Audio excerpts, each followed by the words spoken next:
What is up, YouTube? So, I had no idea this existed, but yesterday I discovered that there is this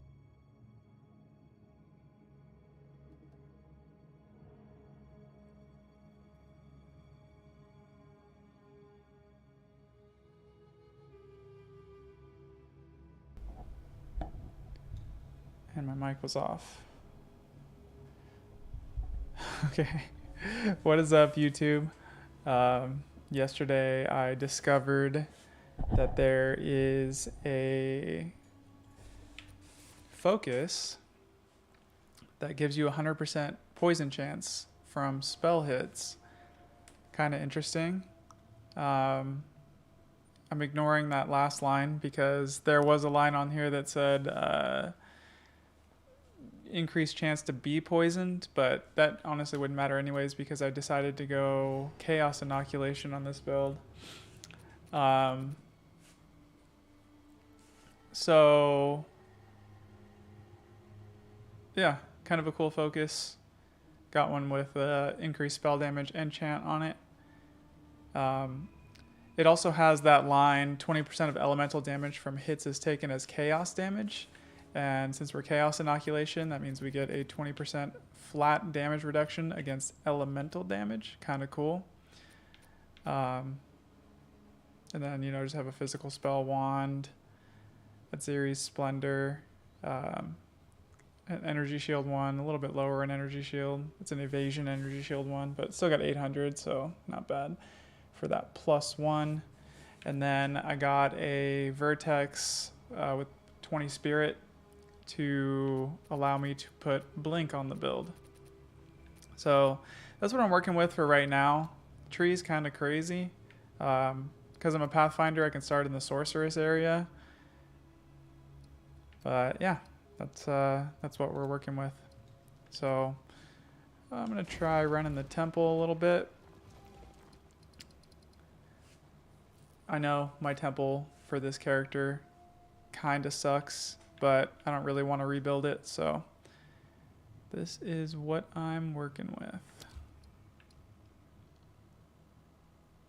And I'm a little low on locks right now, so save the main chain there.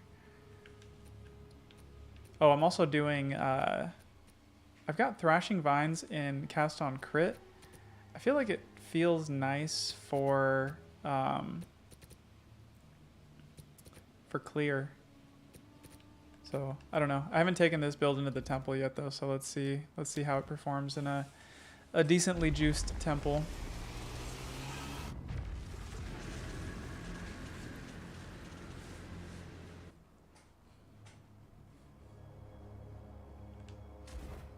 The Val are sure to have some surprises in store. Prepare yourself. The Val remain honesty. No honor.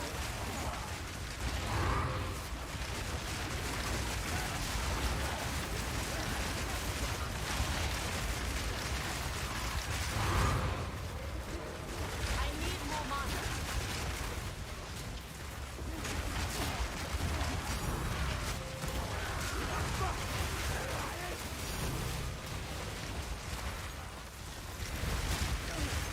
No mana.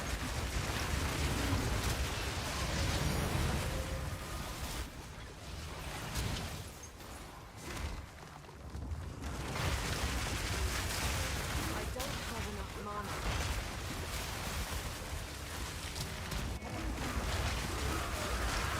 The thing that kind of sucks about this is I feel like if I were to just use either a staff I need more or a just a focus, I could get more plus to skills, and that might actually just be better overall than having poison, because then I wouldn't have to deal with speccing into poison. So I don't know.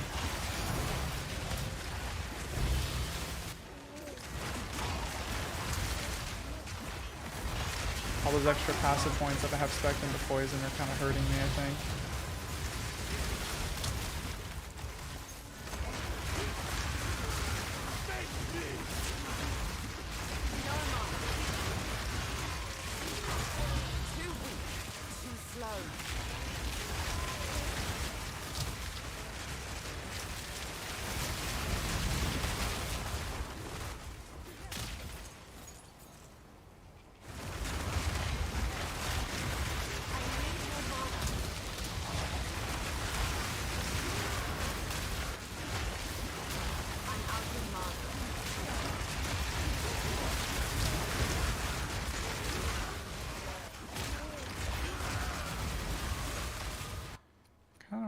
to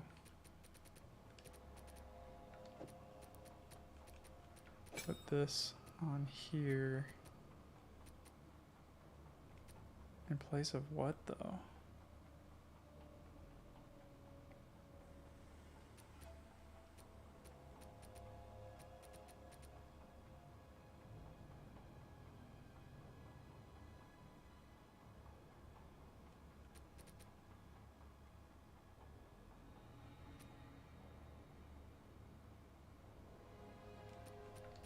Never mind.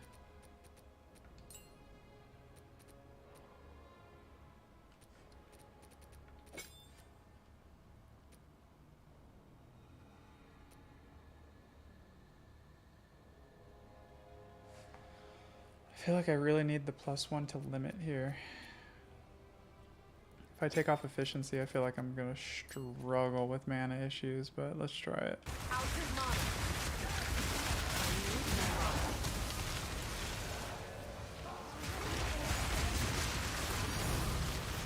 I just need more damage. Too weak, too slow.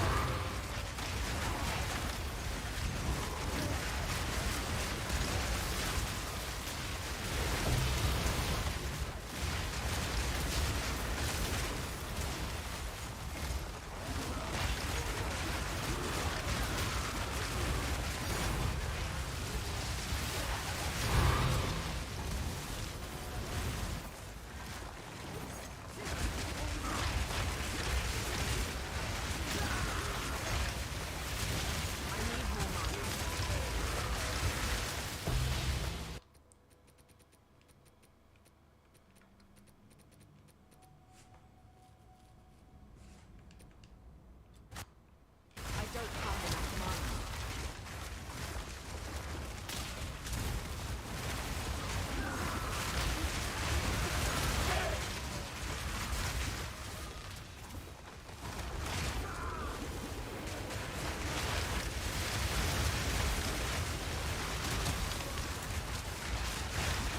The Val.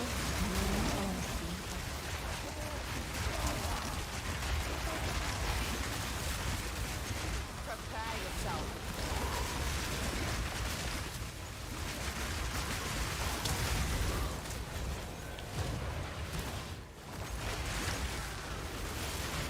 No mana.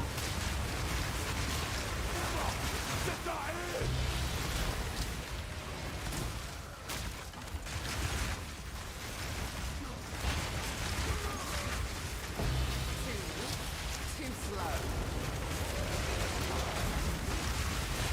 I need more mana.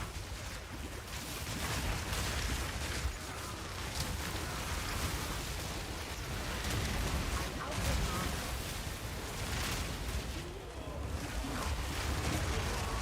No mana.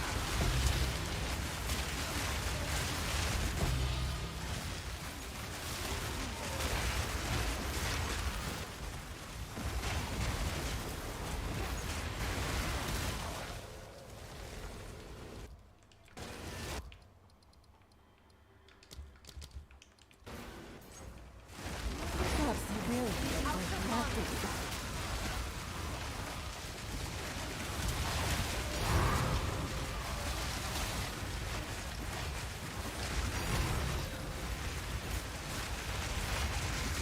I need more mana.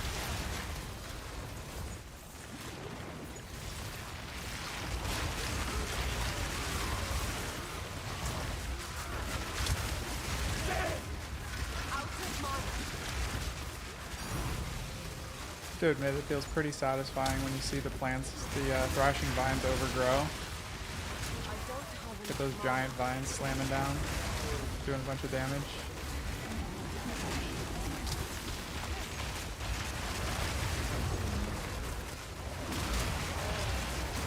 No mana.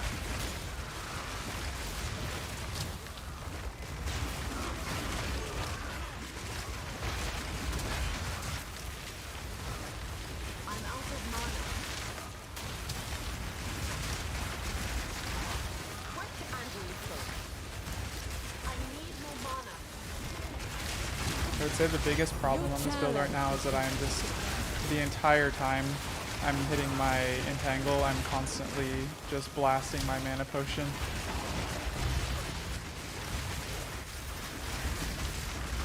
I'm out of mana.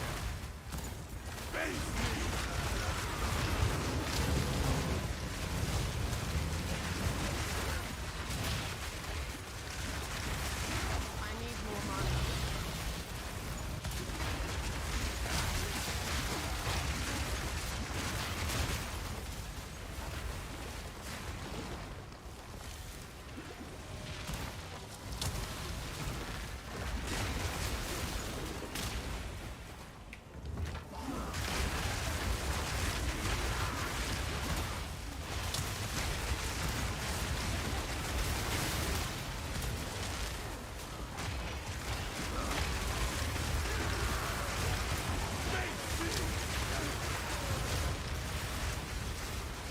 I don't have enough mana. Out of mana.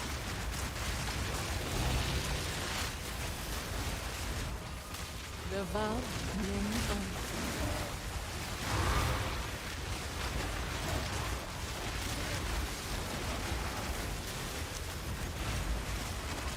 need more mana.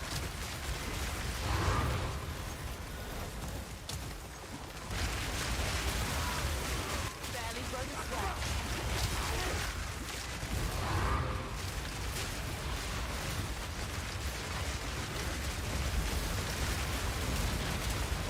Patience.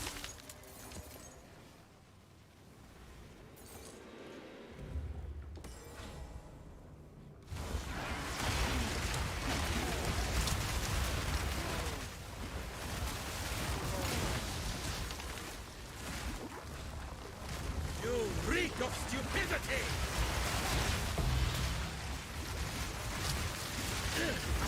Pathetic idiot!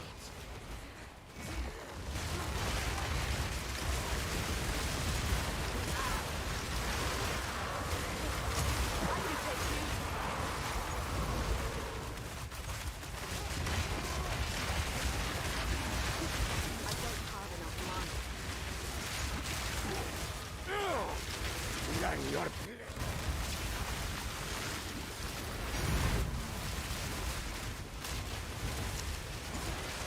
You reek of stupidity! Pathetic idiot!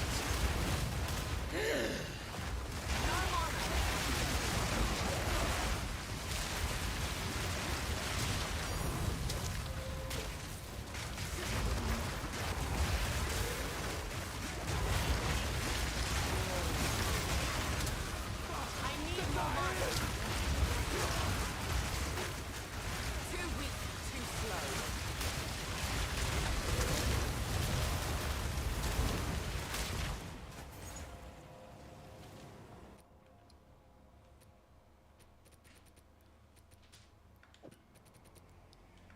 What's the mana cost on Bone Cage?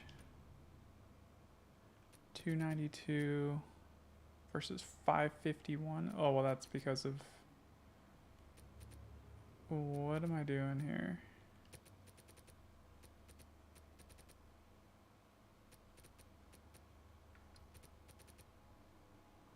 Let's take this off for efficiency.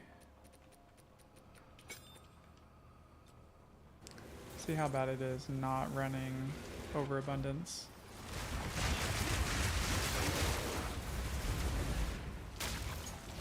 I need more mana. Out of mana.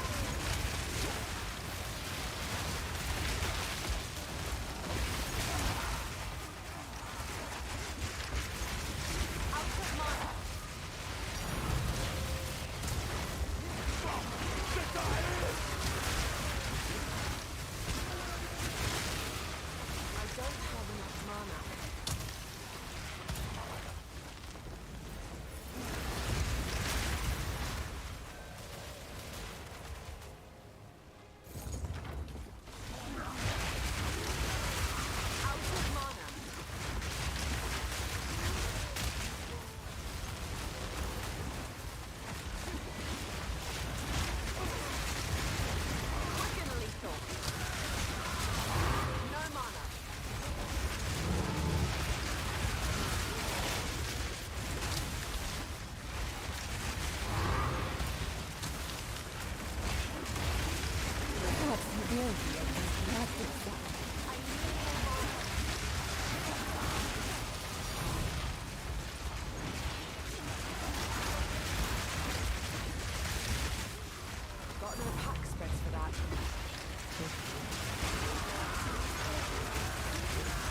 think part of the problem is I'm This just hitting medallion is Entangle way too often.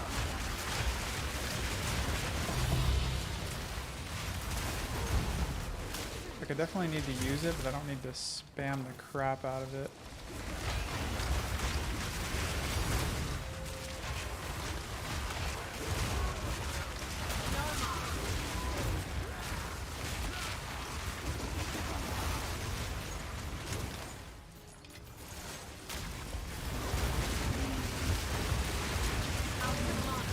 The Val moon on sea.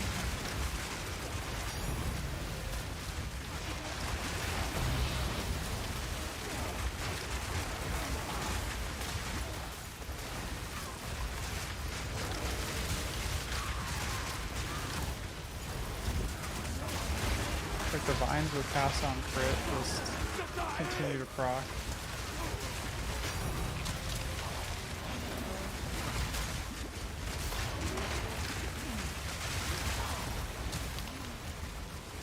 What is my crit chance right now? 92%.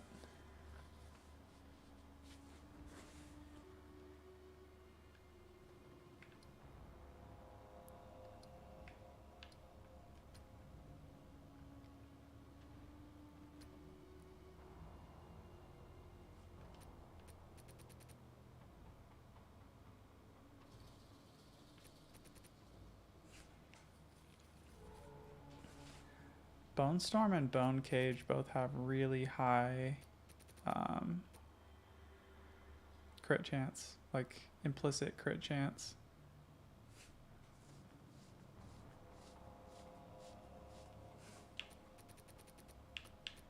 I really liked running this.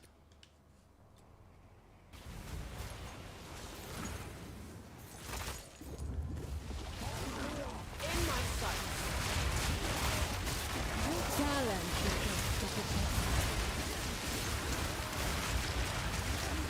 Easy trophy. No more.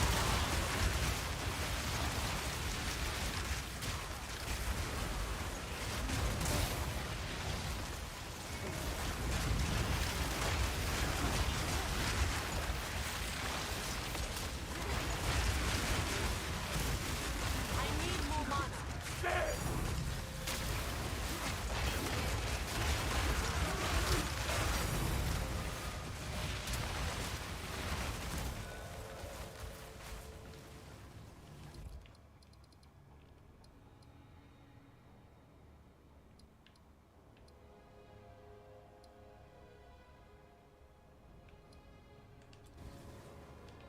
Oops.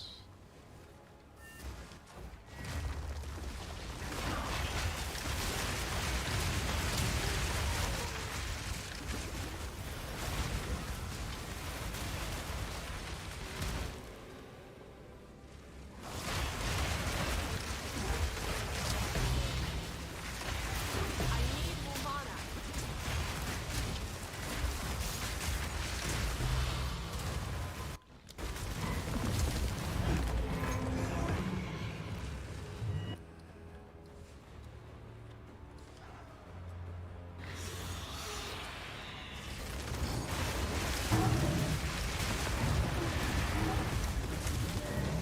You reek of stupidity! Out of mana. No consequence! Pathetic idiot!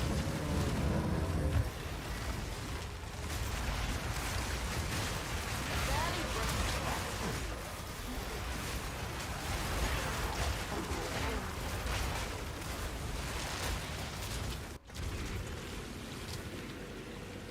Another roll of the dice.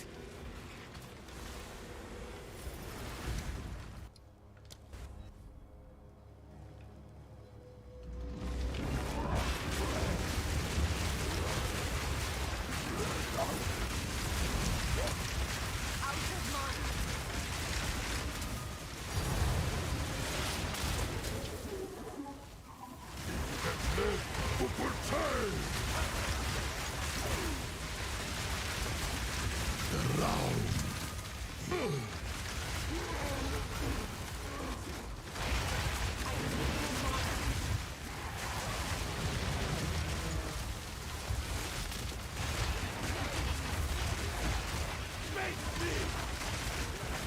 think overabundance was better.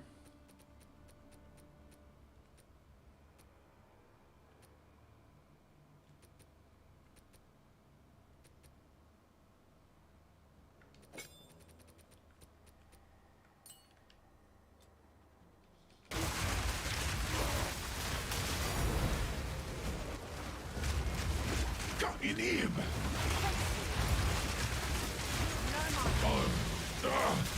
I feel no pain. I think more vines are just better.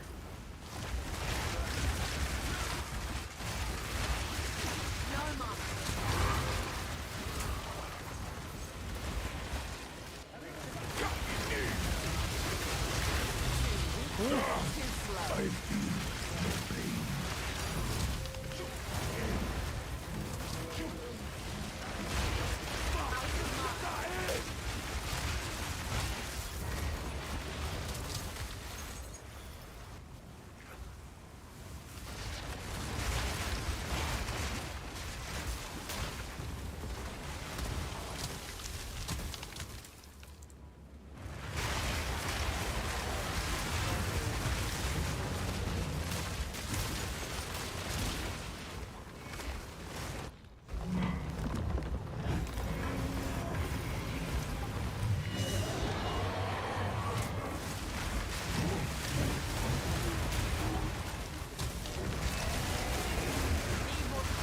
Reek of stupidity! No consequence! Pathetic idiot!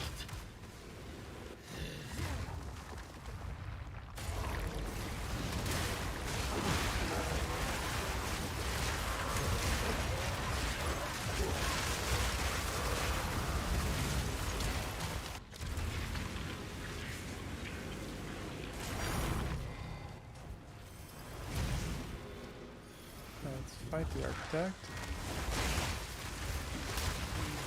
You could never understand what it means to pursue greatness.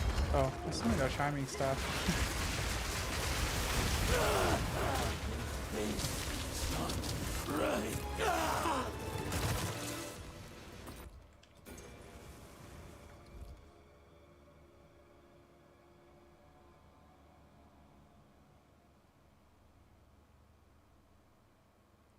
Well, shit, I messed that up.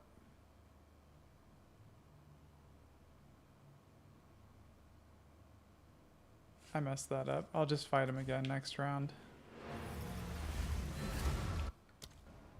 Let those rooms destabilize. Wait, I need to run that vault real quick. No undoing that.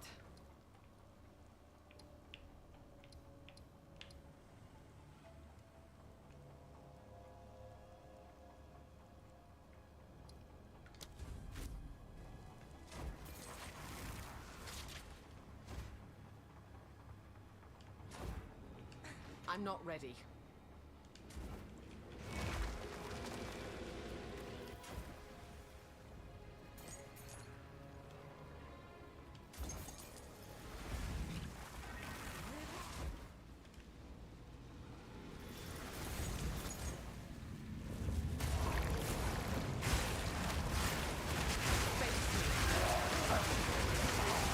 Quick and lethal.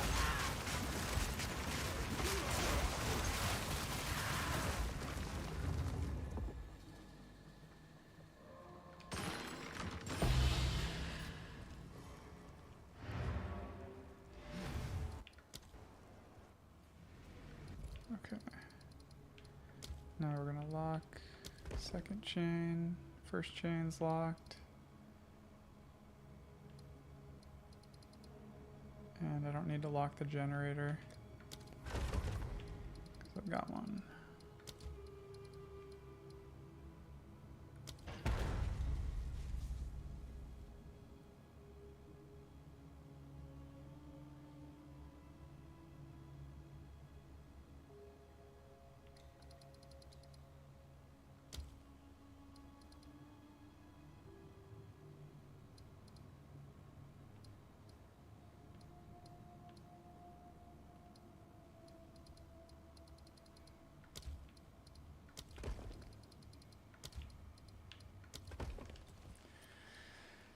Okay, what was I gonna do?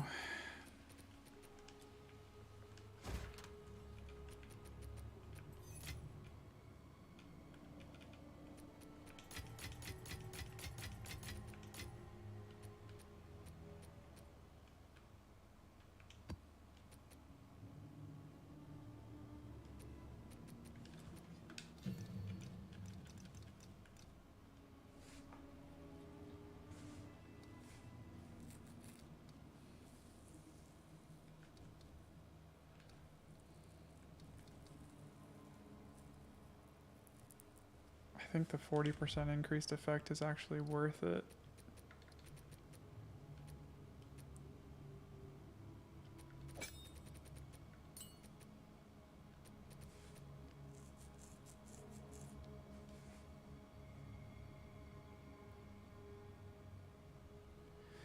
Enemies you kill affected by elemental ailments.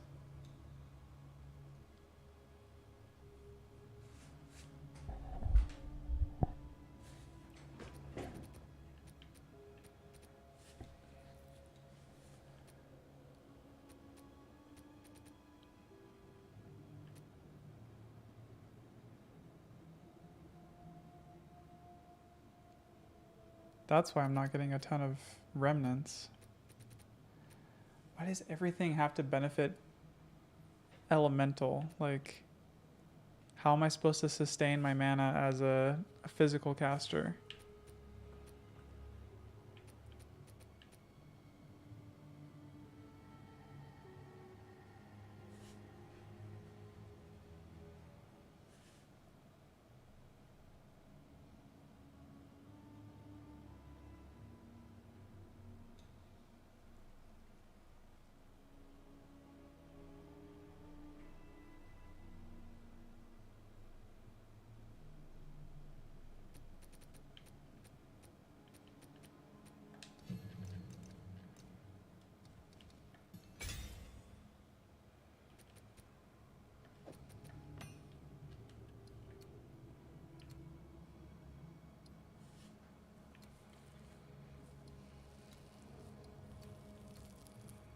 It's like, what do I need to do? Just invest in more cost efficiency?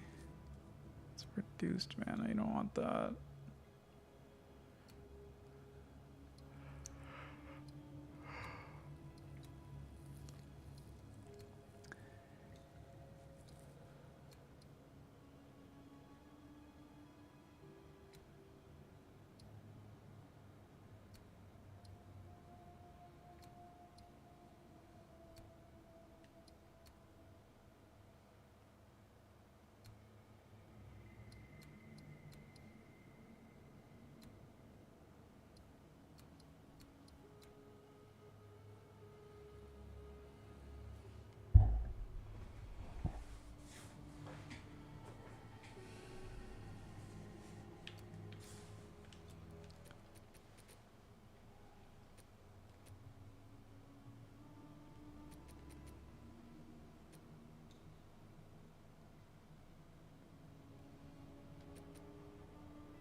If I were to ditch this,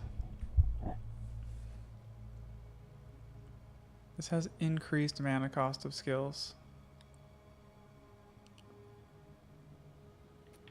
I could get another ring.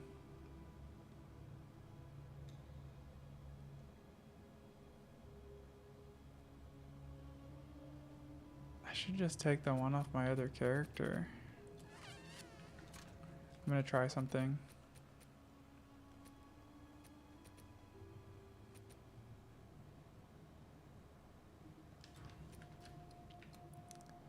How far am I from blood magic? Oh, blood magic is way down here. 1, 2, 3, 4, 5, 6, 7, 8, 9, 10, 11, 12 points.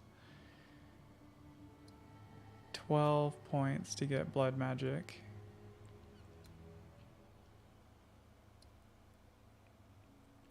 $13, $14. If I were to switch to blood magic, I don't need mana cost efficiency, so I could ditch these 4 points.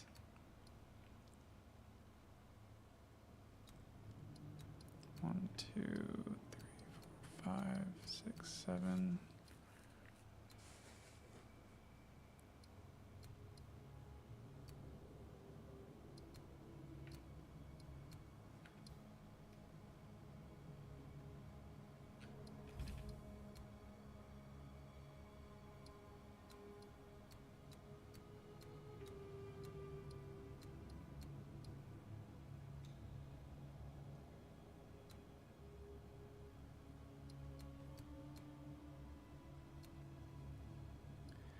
If I were to ditch this set of poison, re-anoint this, then I could still affect targets with 4 stacks of poison. It's not a lot.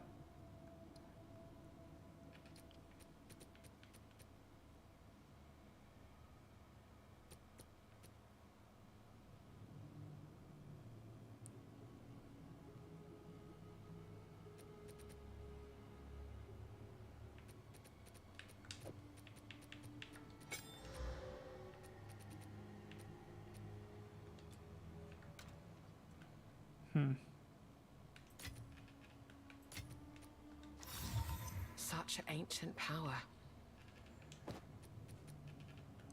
Clear some inventory room real quick.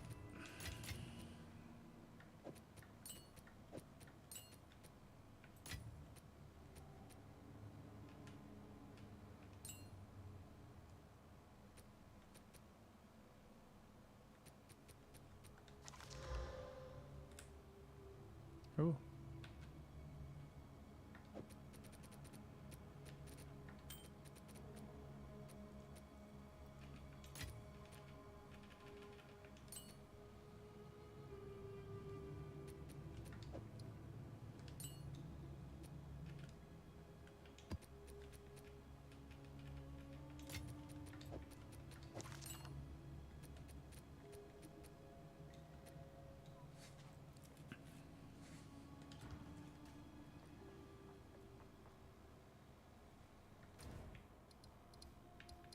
Okay, let me go grab the ring off my other character.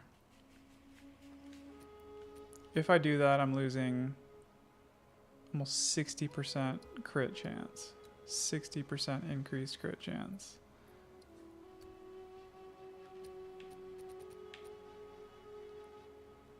If I get that ring and then mirror it, that's enough for me to probably get rid of this.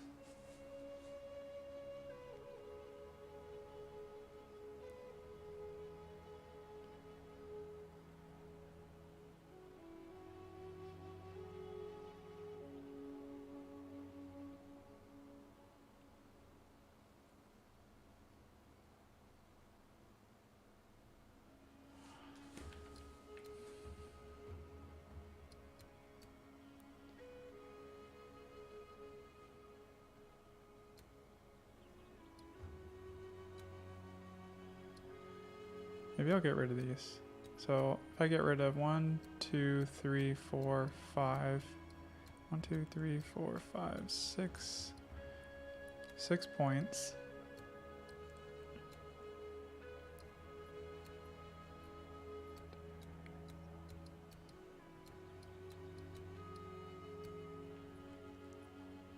Points is not a ton. 6, 7, 8, 9, 10.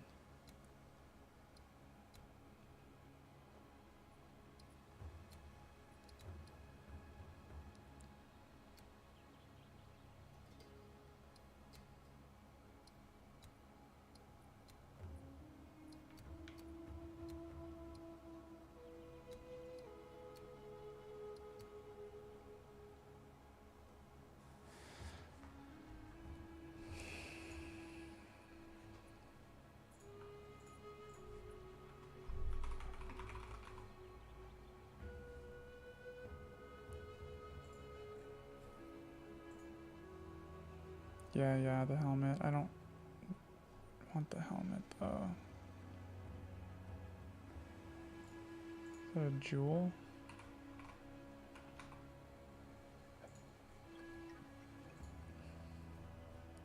Isn't there a unique jewel that gives keystones?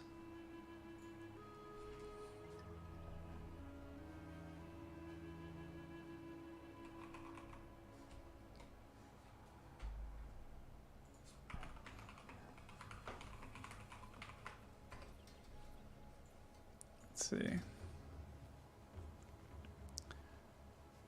Flesh crucible.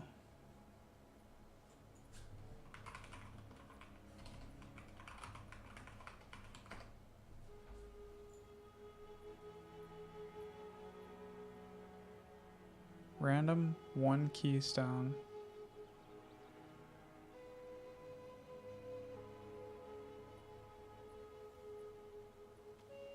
Is it not searchable?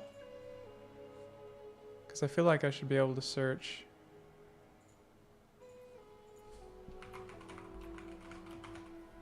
Flesh crucible diamond.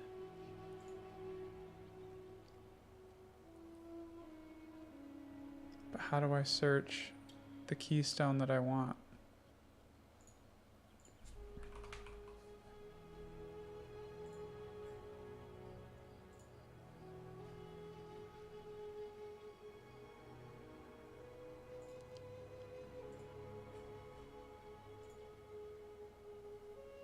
Why am I not surprised? 15% less damage, less movement speed, less life. Oh, I don't think I have 800 divines right now. Yeah, I'm a little short. Yes? Somebody would just buy the stuff that I am selling.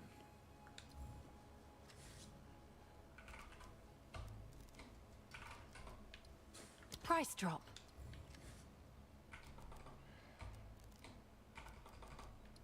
Taking a huge loss on those crafts.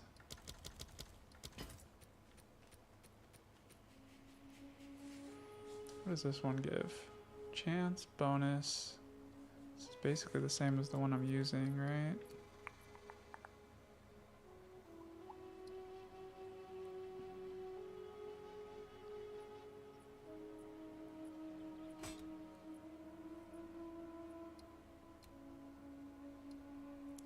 I guess the problem with getting blood magic is then I need the source of spell leech. So it's like, if I'm gonna do that, I might as well be using the altar robe.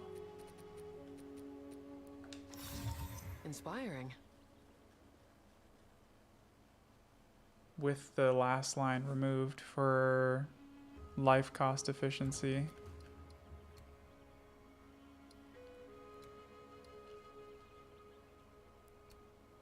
Then I could remove mind over matter.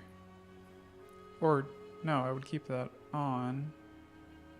Because then I'm using life instead of mana.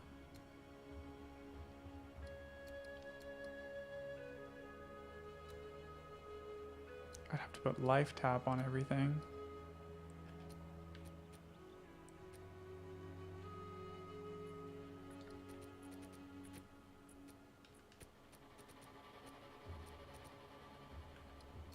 Would obviously take off chaos inoculation.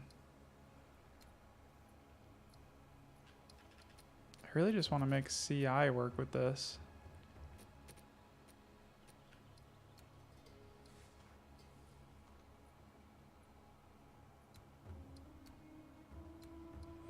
Two, three, 4, 5, 6, 7, 8, 9, 10.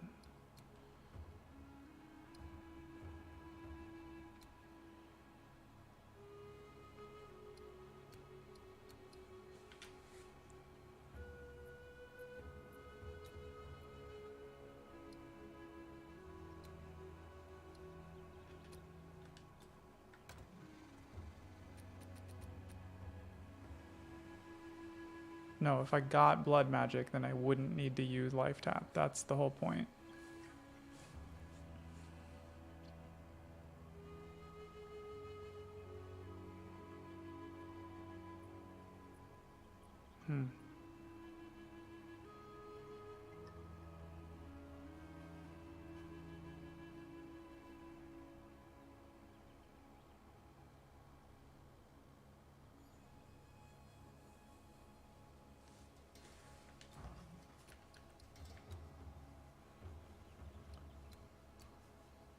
If I were to get rid of this now, 1, 2, 3, 4, 5, 6, 6 points.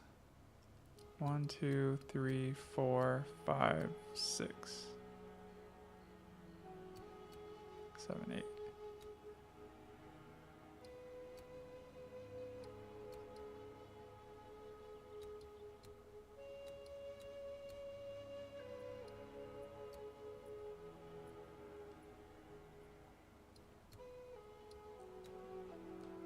I have 1 extra point here.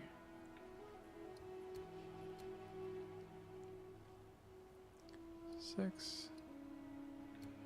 1, 2, 3, 4, 5, 6, 7, 8, 9, 10. It's more mana cost efficiency. Another jewel.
I'm not sure what to do.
Says a limit. Oh, 12 fishers.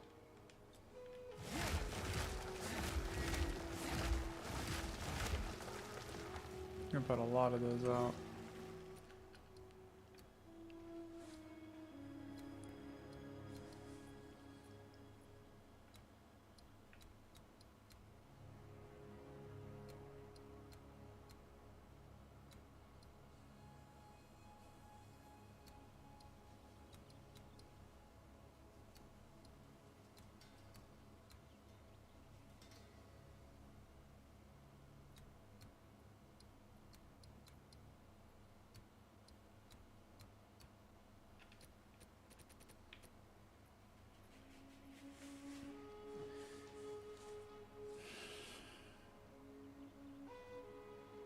Man, if I got that, if I tried to go life or yeah, there's just no good way to do that. I need to spend mana to use my skills, but sustain my mana better using cast on crit.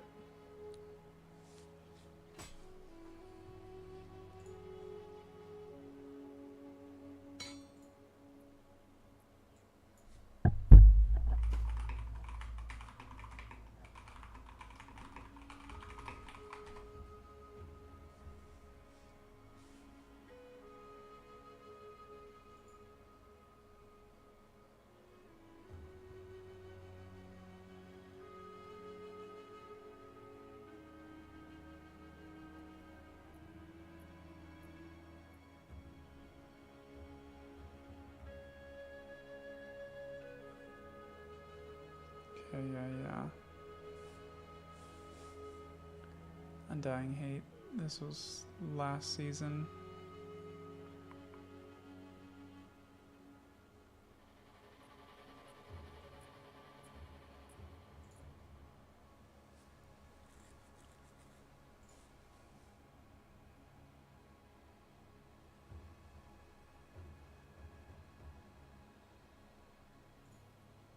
What is this? Whoa.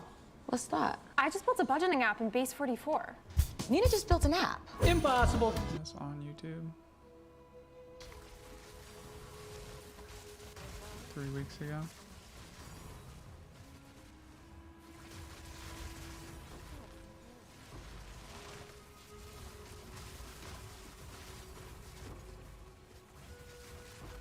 What's going on, YouTube? Got another video for you here today, and this will be a little bit quicker than usual, as I'm not going to go as in depth as I usually do in my guides. I just want to give you a quick overview. It's a bit of a showcase, but I've had a lot of questions on stream about the build and all that kind of stuff. So I'm just going to go ahead and most fun build I've played in Path of Exile 2. I absolutely love it. Super satisfying. I've just been blasting through temples, making a ton of currency. We're dropping locks and divines and all that kind of stuff. Still working on the mirror, but just in the last day or so since they've changed the temple back, we've just been farming it crazy. In this build so no temp chains, no chill, no nothing like that. We just keep moving, even if we are cursed with temp chains. We can't be stunned, so while we're farming up the temples in maps, we can just kind of run, and if there's danger, we can stop and fight or whatever, but we don't have to worry about getting heavy stunned, and we can just charge straight to the temples within the map. So And then Look how low also, his as you're energy shield casting, is. you know, we don't have that big movement speed penalty that slows us down while we cast. So it just feels super smooth, super good. I will say you get a little bit more damage out of Blood Mage just because you get all the crit and all that kind of stuff. So the damage itself is higher, but with the changes they made to effectiveness, it's not really necessary. And the amount of damage you get out of this is more than enough to beat anything in the game. So you're all good. And then again, if you add the Vertex helmet with plus all spell gems, then it's just even more damage and it's completely ridiculous. So again, there are other options that are going to be very similar. It's just kind of, you know, pick and choose, but these builds are super insane and just a lot of fun. So whether you do Pathfinder or Blood Mage or whatever, I think you'll be happy regardless. I think Pathfinder's the best for this personally, just for quality of life. So with that being said, let's just get into it. I'm not going to go, you know, we'll go over the tree and stuff a little bit, but your main item that's important here is the Covenant. These are about 5 divines currently. That may or may not change. And this is just a, you know, a normal one. You can also double he's using corrupt blood them. magic.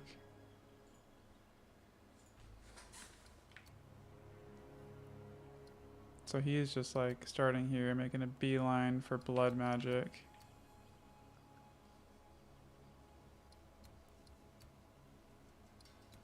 I really like what I have going on here.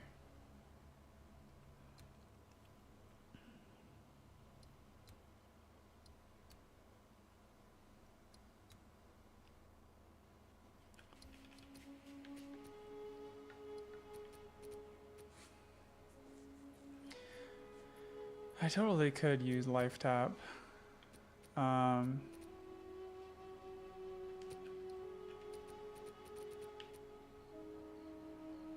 Just means I can't go CI anymore, and then I need chaos res. Like defeats the purpose. No, I want to figure out how to do this with mana.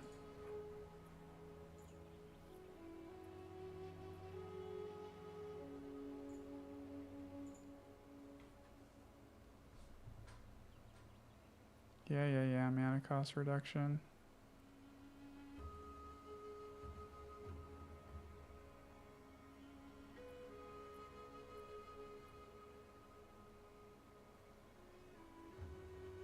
Oils.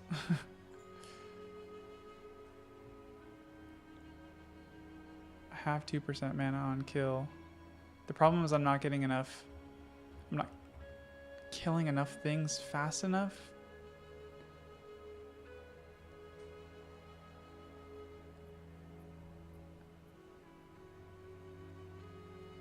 Lower cast on crit level?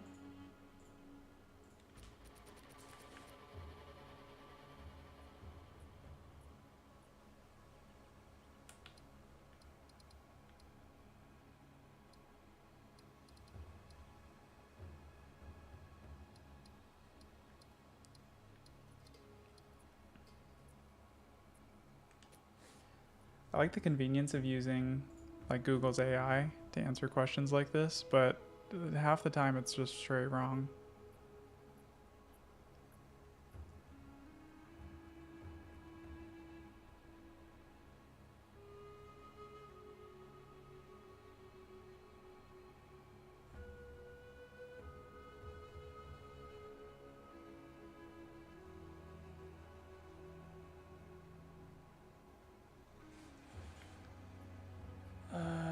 Let's go to YouTube.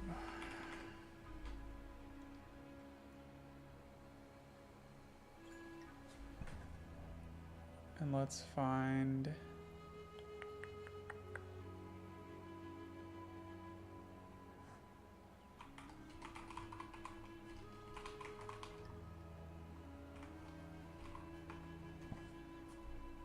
what are people doing with Stormweavers right now?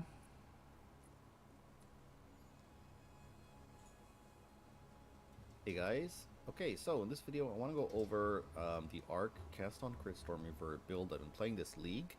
I've made some pretty significant changes to the build and how the build functions on all the different variants. So I do want to go over that in depth in this video.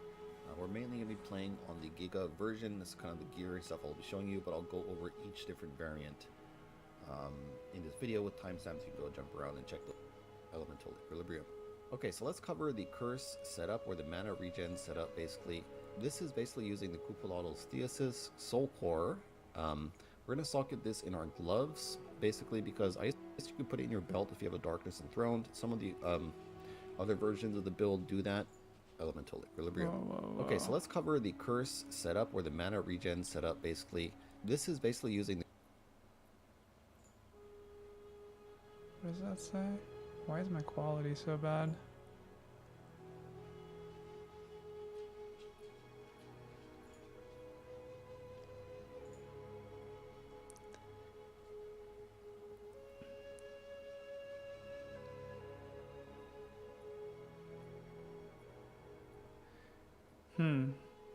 Each runic inscription from your curse skills causes you to regenerate mana per second equal to 10% of that skill's mana cost.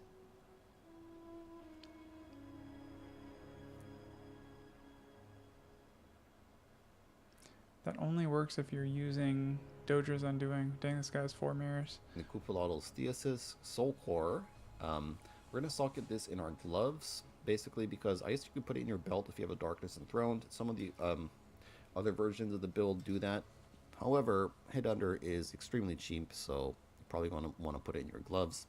Anyways, basically what this does is you generate mana equal to 10% of the curse cost while the cursed zone is active. And the cursed zone is this thing here. You can see the area before the curse actually goes off. Now the curses are active, the cursed zones are gone. But these are the cursed zones. The kind of time the curse is active before it goes off is the kind of time you're going to be regenerating mana from this soul core. So basically what we want to do is we want to cast a bunch of curses or one curse and then kind of duplicate the cursed zones with spell cascade, make them last longer with ritualistic curse, as well as whispers of doom.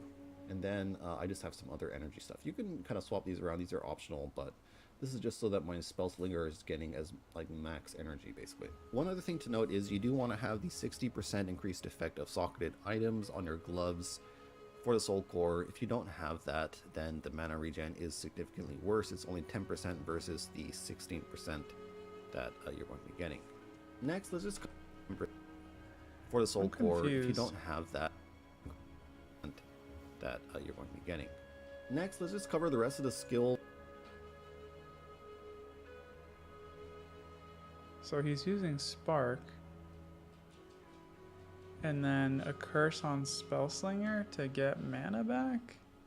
Since we are here, what are we doing with Elemental Storm? Elemental Storm is the thing we get in Stormweaver. How does this over play? Here. We basically have to take this in order to get to the demo? +2 limit. And basically, it's just kind of garbage, right? It's like this is like one of the worst spells in the entire game, I would say, for Ascendancy. Even like spells, it drives me crazy like when people make build guides and they don't show like the build in action. When you have all these massive chains going out and everything. But I do like Spark the best. Sometimes you can go jump around and check those out if you're playing on some of the other variants. Okay, so quick TLDR about the build. This build is a cast on crit build. We use mainly Spark, I guess, for the kind of trigger to trigger all of our cast on crit and stuff. I guess you could use other spells, but I do like Spark the best, so we're using Spark. And then we are triggering Arc. I prefer Arc over Comet. I did try out both of them. Arc just has way better clear. It's a lot more satisfying when you have all these massive chains going out and everything. And I'm pretty sure that damage doesn't really even matter because our arcs are pretty much one-shotting the T3 Zest or all these extremely tanky mobs. Like my temple is one of the highest effectiveness temples in the game, 1,700 effectiveness. A lot of the other meta temples are at 1,500 or 1,000, something like that, right? Or even less. So the mobs in my temple are actually a lot harder than a lot of the other temples, and I'm just pretty much just breezing through it, no problems. Okay, so first of all, we're going to be covering the Giga version of the build, because that's the version I'm playing right now, and I will cover all the other variants in later on in the video, so you can go jump to those and see what is changed on those versions and that kind of stuff. I'll cover that, get you that info there.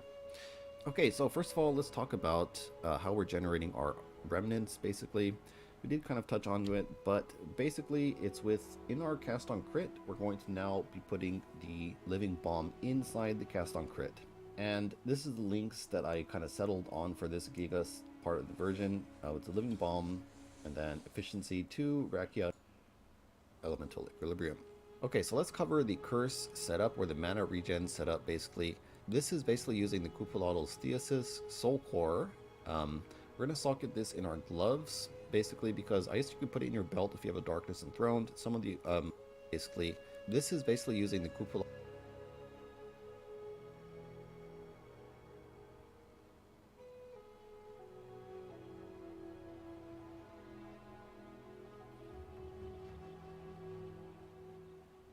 I'm so confused as to how this works.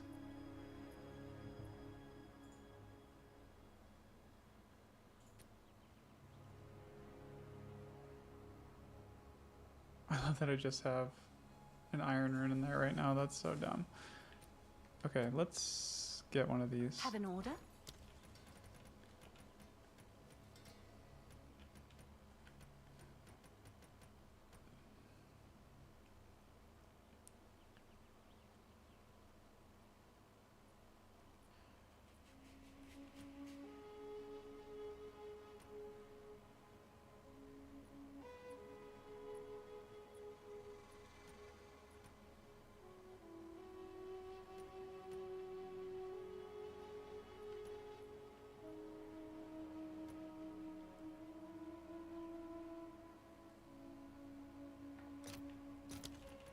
How much are these? One div.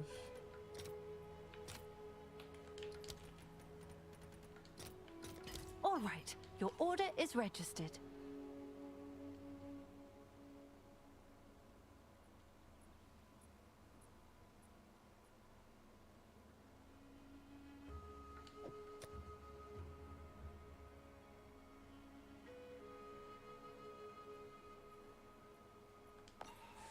I need to see his gameplay again. It doesn't look like he's using curses.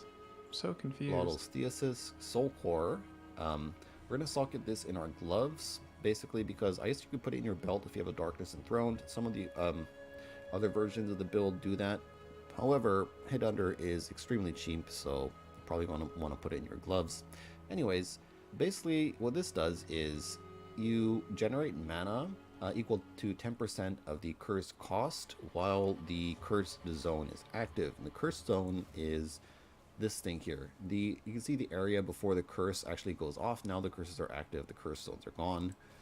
But these are the cursed zones. The kind of time the curse is active before it goes off is the kind of time you're going to be regenerating mana from this soul core. So basically what we want to do is we want to cast a bunch of curses, or one curse, and then kind of duplicate the cursed zones with Spell Cascade, make them last longer with Ritualistic Curse, as well as Whispers of Doom, and then I just have some other energy stuff. You can kind of swap these around, these are optional, but this is just so that my Spell Slinger is getting as like max energy, basically. One other thing to note is you do want to have the 60% increased effect of socketed items on your gloves for the Soul Core. If you don't have that, then the mana regen is significantly worse. It's only 10% versus the 16% that you're going to be getting. Next, let's just cover the rest of this. Okay, let me see his gameplay again. So he's like running into a room, cast on crit build. We use dropping the Spark, spell. I guess, for the kind of trigger to like trigger all of our cast on crit and stuff. I guess you could use other spells, but I do like Spark the best, so we're using Spark. And then we are triggering Arc. I prefer Arc over Comet. I did try out both of them. Arc just has way better clear. It's a lot more satisfying when you If have I all these understand it massive... right, it's like while the curse is down, you're recovering mana.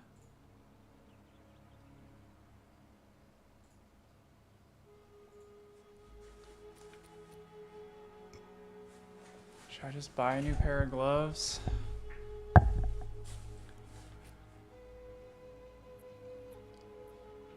That I want to keep.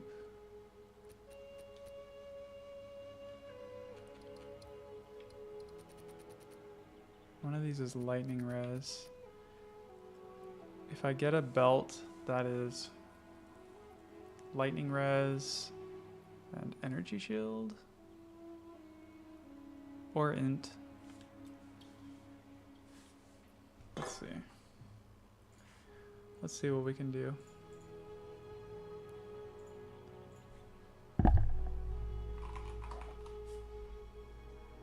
Headhunter with Dex, strength,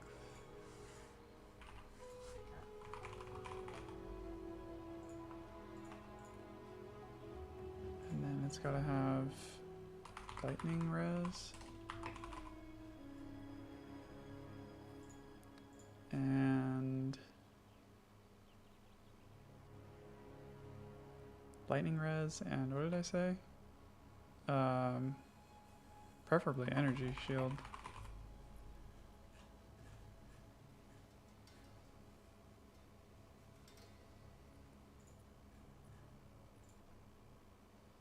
$100 divs. And then how much are the gloves gonna cost me? So wait, if I did that,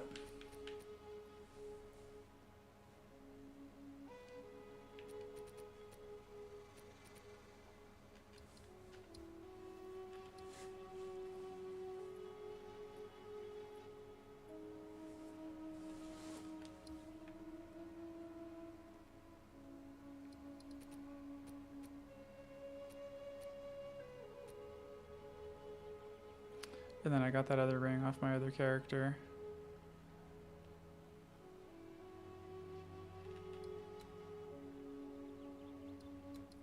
Two, three, four, five, six. 1, 2, 3, 4, 5, 6, 7. Yeah, 7. So it would be 21% crit chance.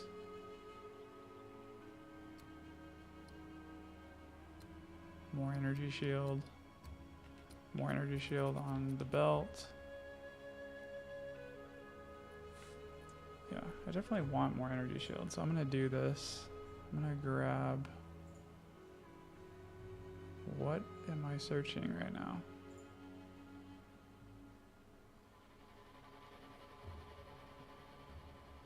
Oh, and then what do I need? Let me grab that other ring real quick.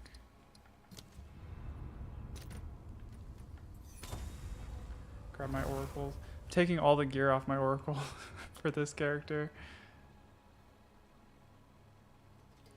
It's gonna be annoying when I want to go back and forth between characters. I'm already missing.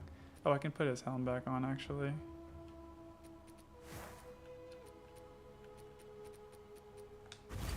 But yeah, missing boots. And now about to be missing his ring.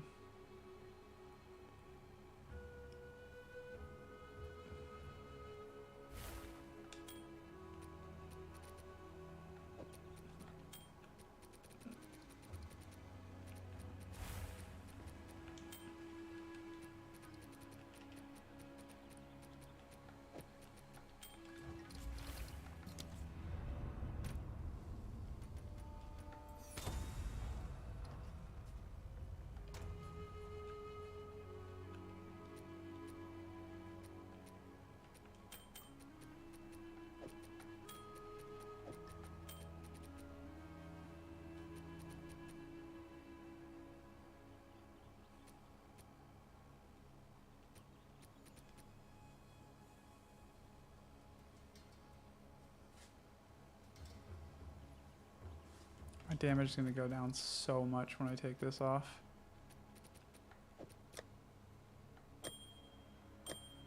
That's actually not as bad as I expected.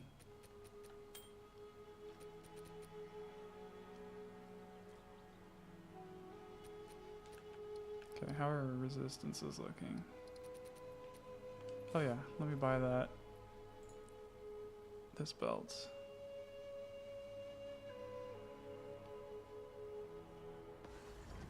Oh, 16% energy shield? Actually, it goes up to 25. Let's say I want at least 20 for this. 400 div. I'll take the 15.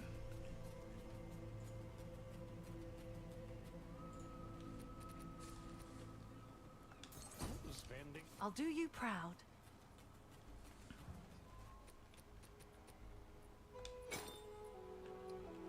Okay, a little short on int.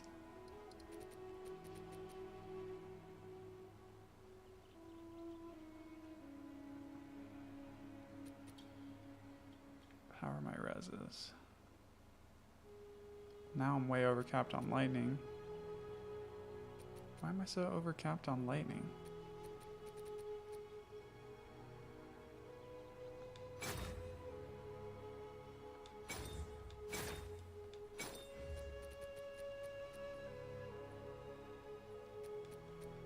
I want to keep this ring on because of the int.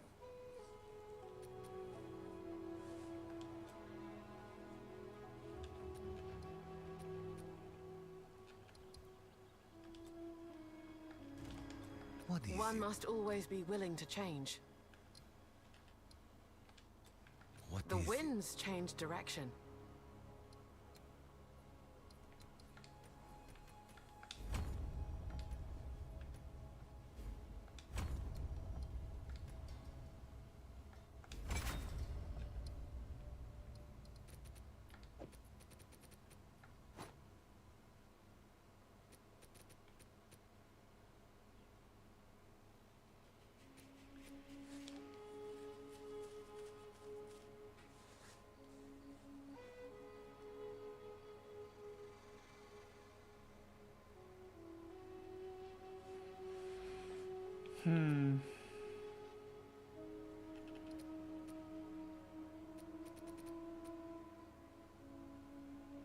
Less damage, a lot more rarity.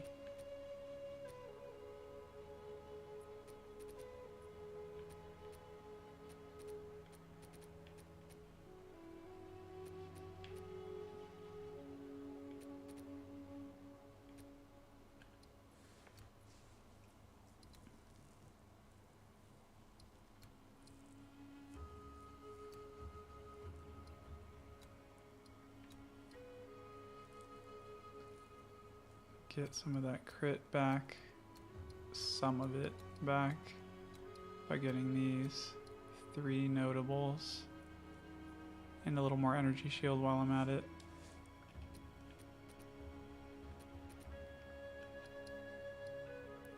Okay, now as far as new gloves, I can get one that doesn't have lightning res.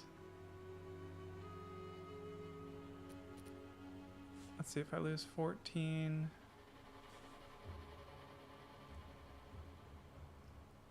Quick math, that puts me to 108. Minus 30, it still has me overcapped on lightning res. And then if I lose 38 fire, 94 minus 38.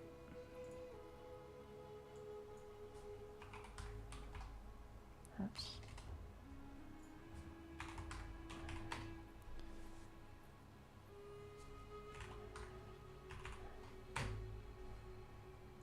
So I would only need 20, wait.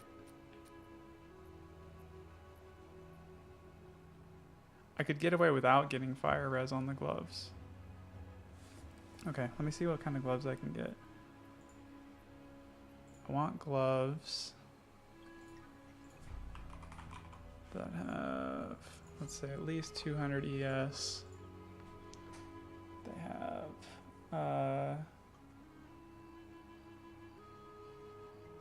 oh yeah, socket effect. And then arcane surge.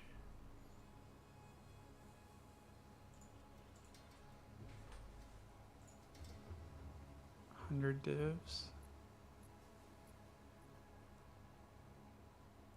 Life. Dex. Why can pure ES gloves have Dex on them? That's dumb.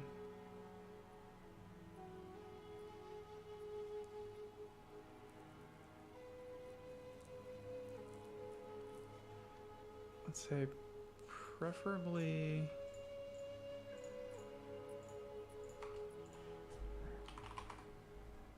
int or fire res.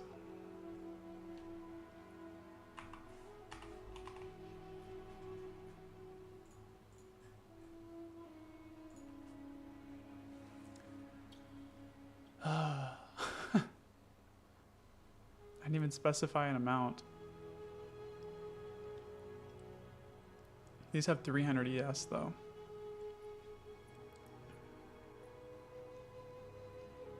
$340 ES. 2 sockets. So I can get like magnitude of ailments and the other thing. I'm about to be broke.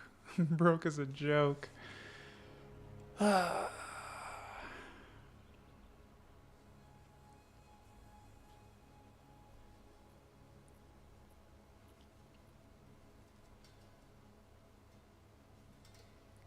These are the best at this price point. Triple tier 1, some int.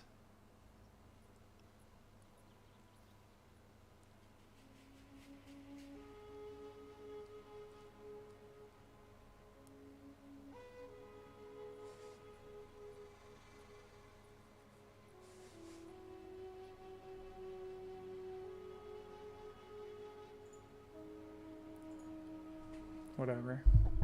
I'm committing. I'm full committing. Thanks for the chat.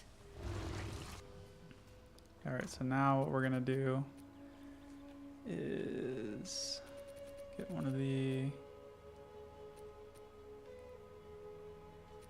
So we got this guy.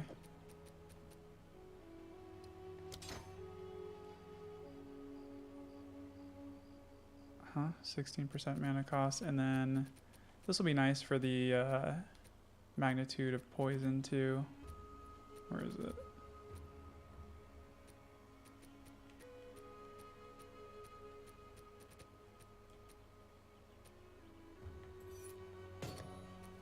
That should be like 32% magnitude of damaging ailments. That's nice.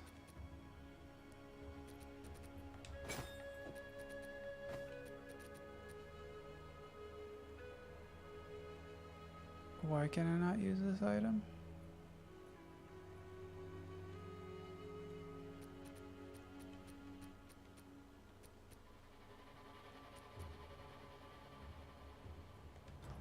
What's new?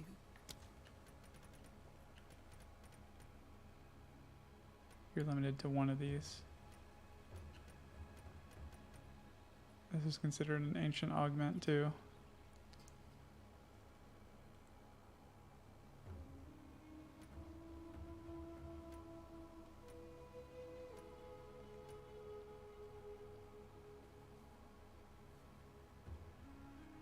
Okay, I'm just gonna go back to movement speed.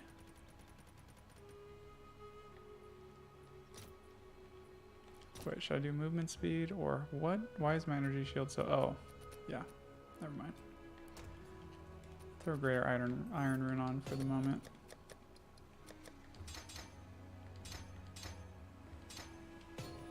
What the hell?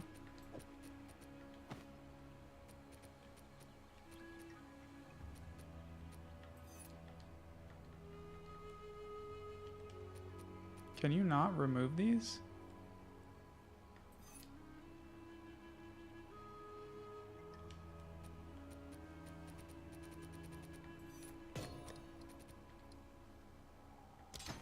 Okay.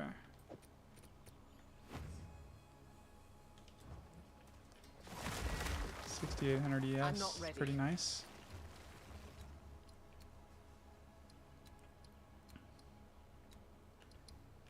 Okay, but now I need damage back.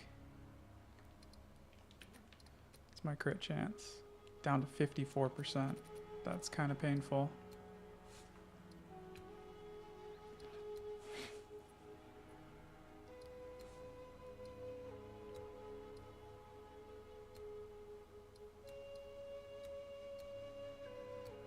So I guess these have to go. What is my poison duration?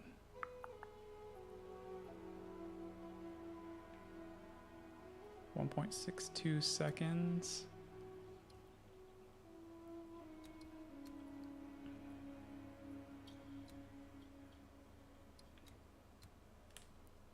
Isolation, disgust, paranoia. I think I'd rather anoint this than this, so I can keep up some of the poison duration, because I have a lot of poison magnitude, and I'm about to get a lot of poison magnitude back by investing in this one a little bit more.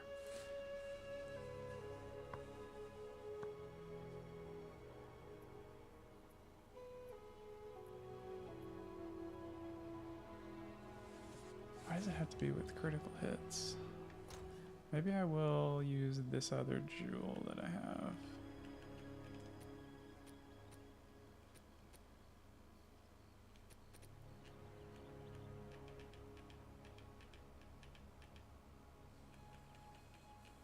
That I thought I had.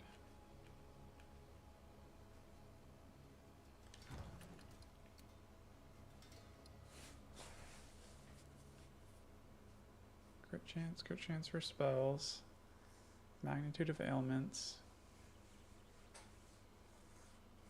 I think I'm gonna swap these.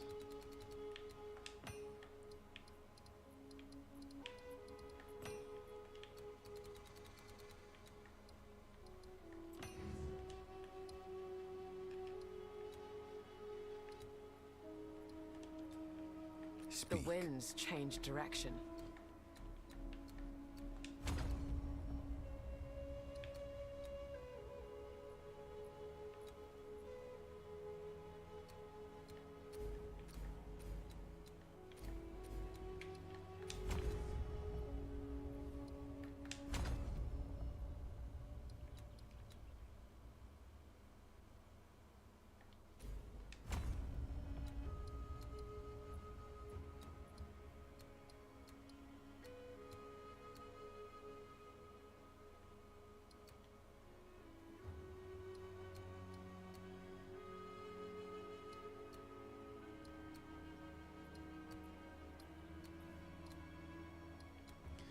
So now this one is 1, 2, 3, 4, 5, 6, 7. And this one's only 6 away. 1, 2, 3, 4, 5, 6.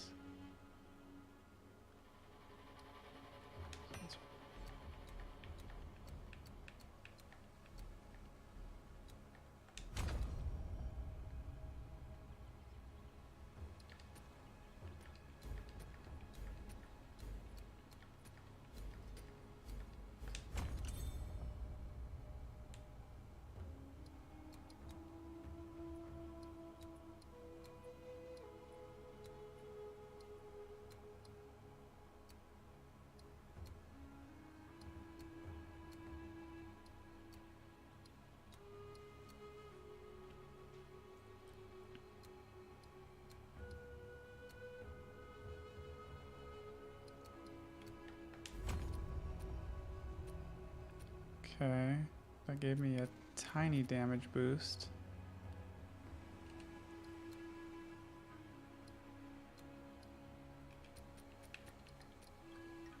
More concerned about the crit chance. Only 57%. It's not very high. I wonder if I should go back to using pinpoint critical on Entangle.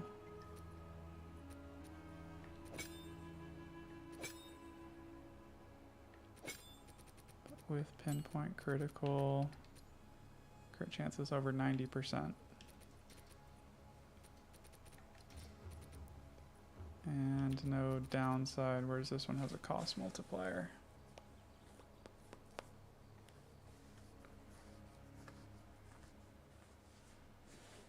I'm gonna have to play around with which of these two I want.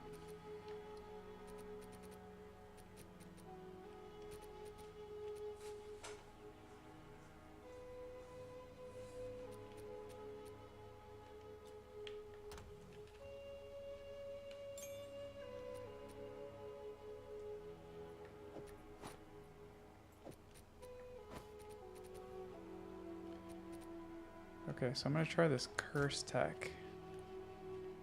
So I guess I'll grab another vulnerability curse.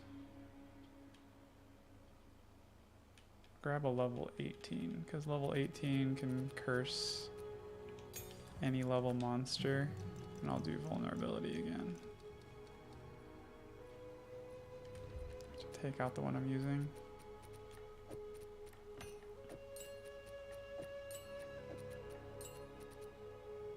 Why put it in Spellslinger? Like, I don't... Oh, because it casts it multiple times, I guess? I guess that makes sense. I still want to have one that I can cast, I can self-cast for bosses.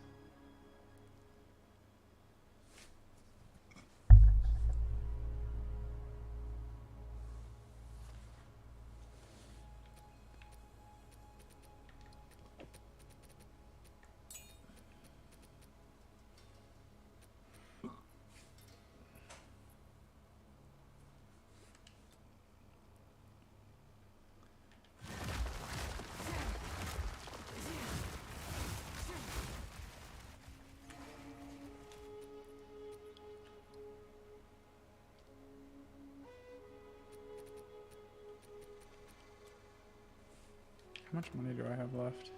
42 divines. Oh, it's you.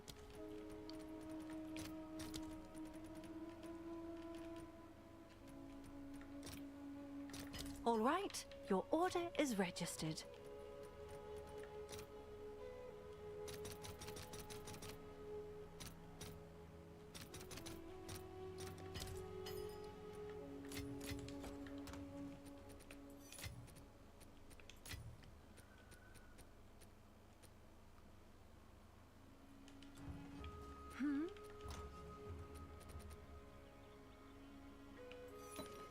Hail.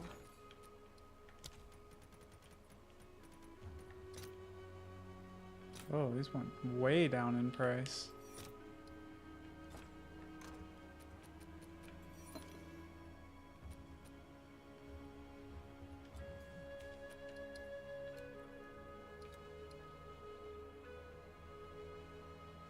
That one's double crit chance. This one is crit chance, crit bonus.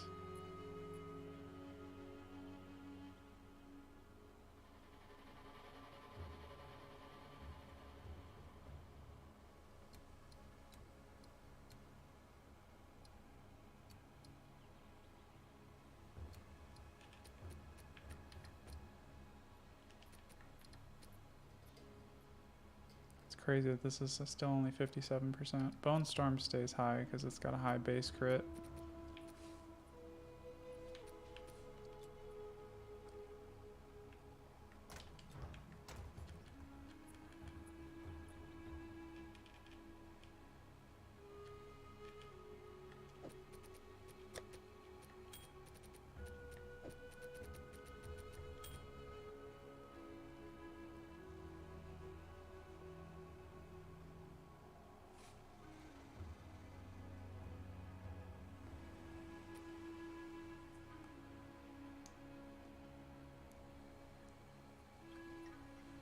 These boots I don't need anymore.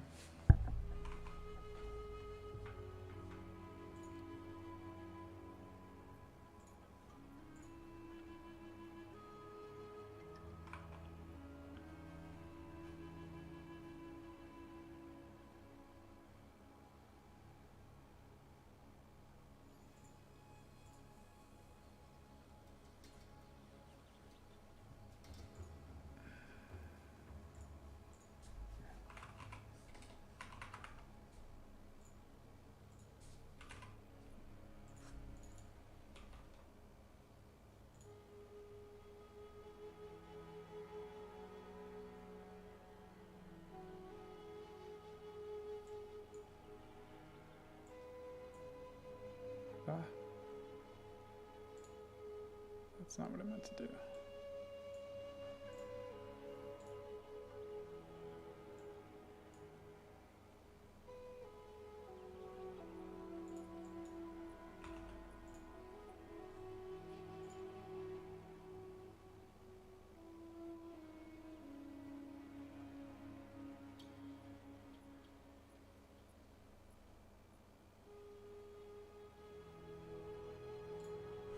Something like 125 div. What's new?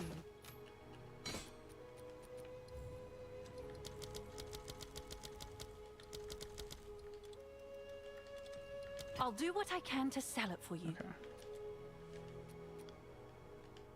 Oh, You know what? I'm it's gonna you. lower the price on this a little bit more. 1,000 div. Somebody wants this, right? Price lowered.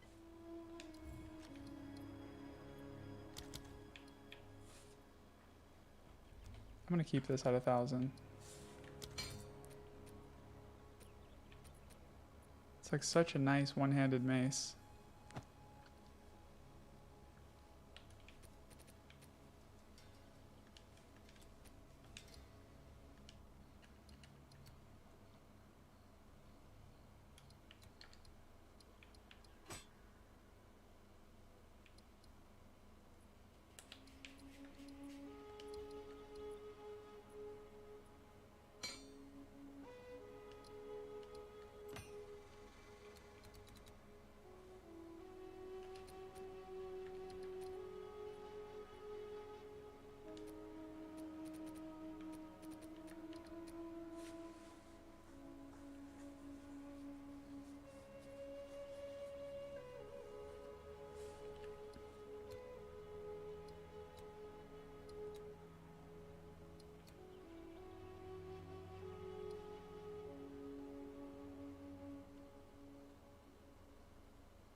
Okay.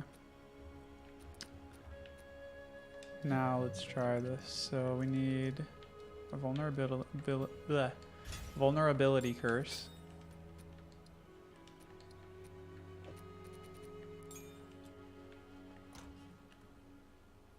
Doesn't need sockets, but it does need quality. Apparently the one I was already using didn't have quality.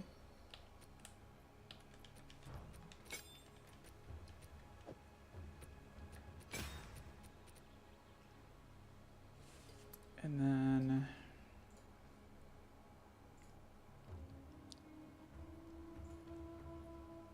this guy had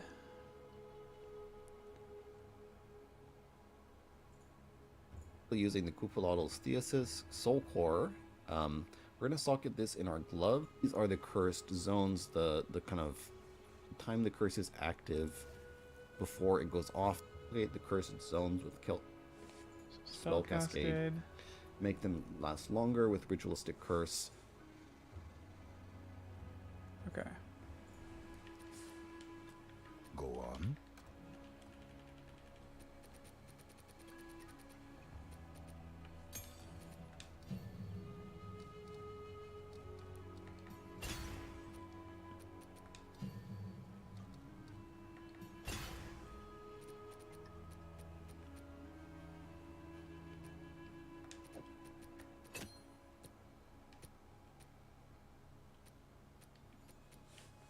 Before I forget, I'm gonna buy a charming staff real quick.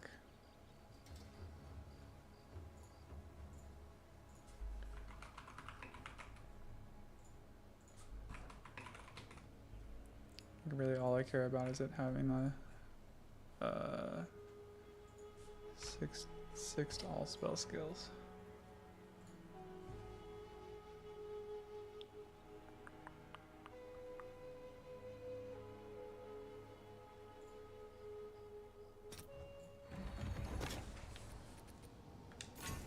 Good.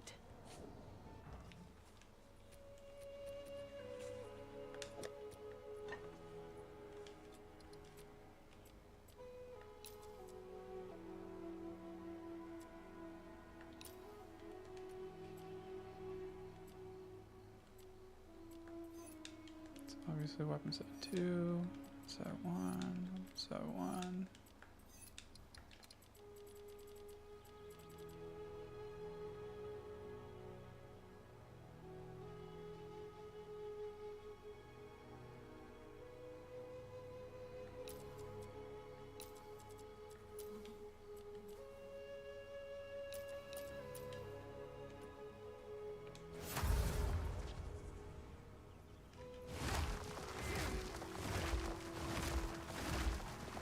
Oh wait.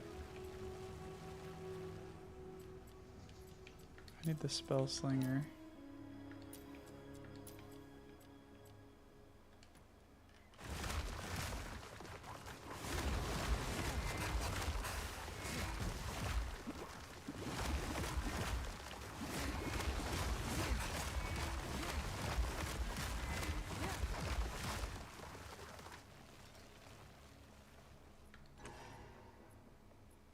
Whoa.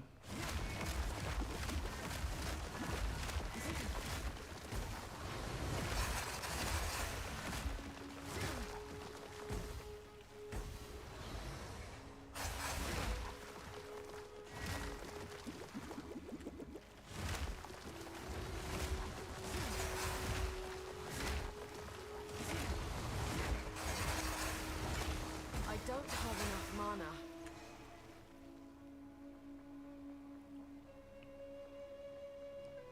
Am I missing something?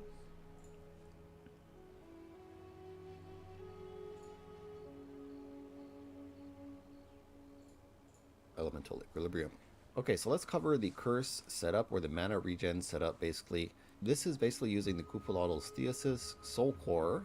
We're going to socket this in our gloves basically because I guess you could put it in your belt if you have a Darkness Enthroned. Some of the other versions of the build do that. However, Hit Under is extremely cheap, so you probably want to put it in your gloves. Anyways, basically what this does is you generate mana equal to 10% of the curse cost while the cursed zone is active. And the cursed zone is this thing here. You can see the area before the curse actually goes off. Now the curses are active, the cursed zones are gone. But these are the cursed zones, the kind of time the curse is active before it goes off is the kind of time you're going to be regenerating mana from this soul core. So basically what we want to do is we want to cast a bunch of curses or one curse and then kind of duplicate the cursed zones with spell cascade, make them last longer with ritualistic curse, as well as whispers of doom. And then I just have some other energy stuff. You can kind of swap these around. These are optional, but It's not clear to me if the mana that you're getting back, regenerate mana per second equal to 16% of that skill's mana cost.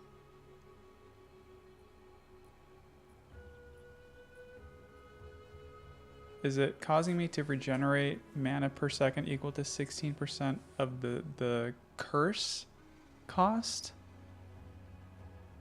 Or equal to other skills that I cast? I'm so confused.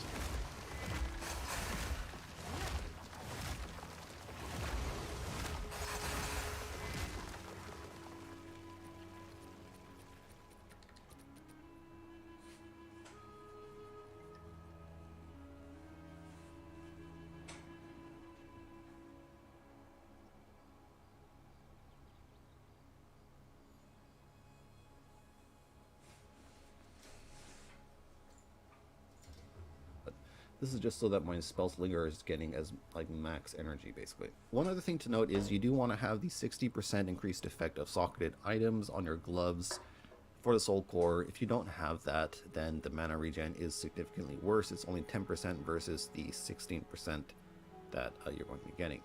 Next, let's just cover the rest of the skills since we are here. What are we doing with Elemental Storm? Elemental Storm is the thing we get in Stormweaver. Over here, we basically have to take this in order to get to the +2 limit. And basically, it's just kind of garbage, right? It's like, this is like one of the worst spells in the entire game, I would say, for Ascendancy.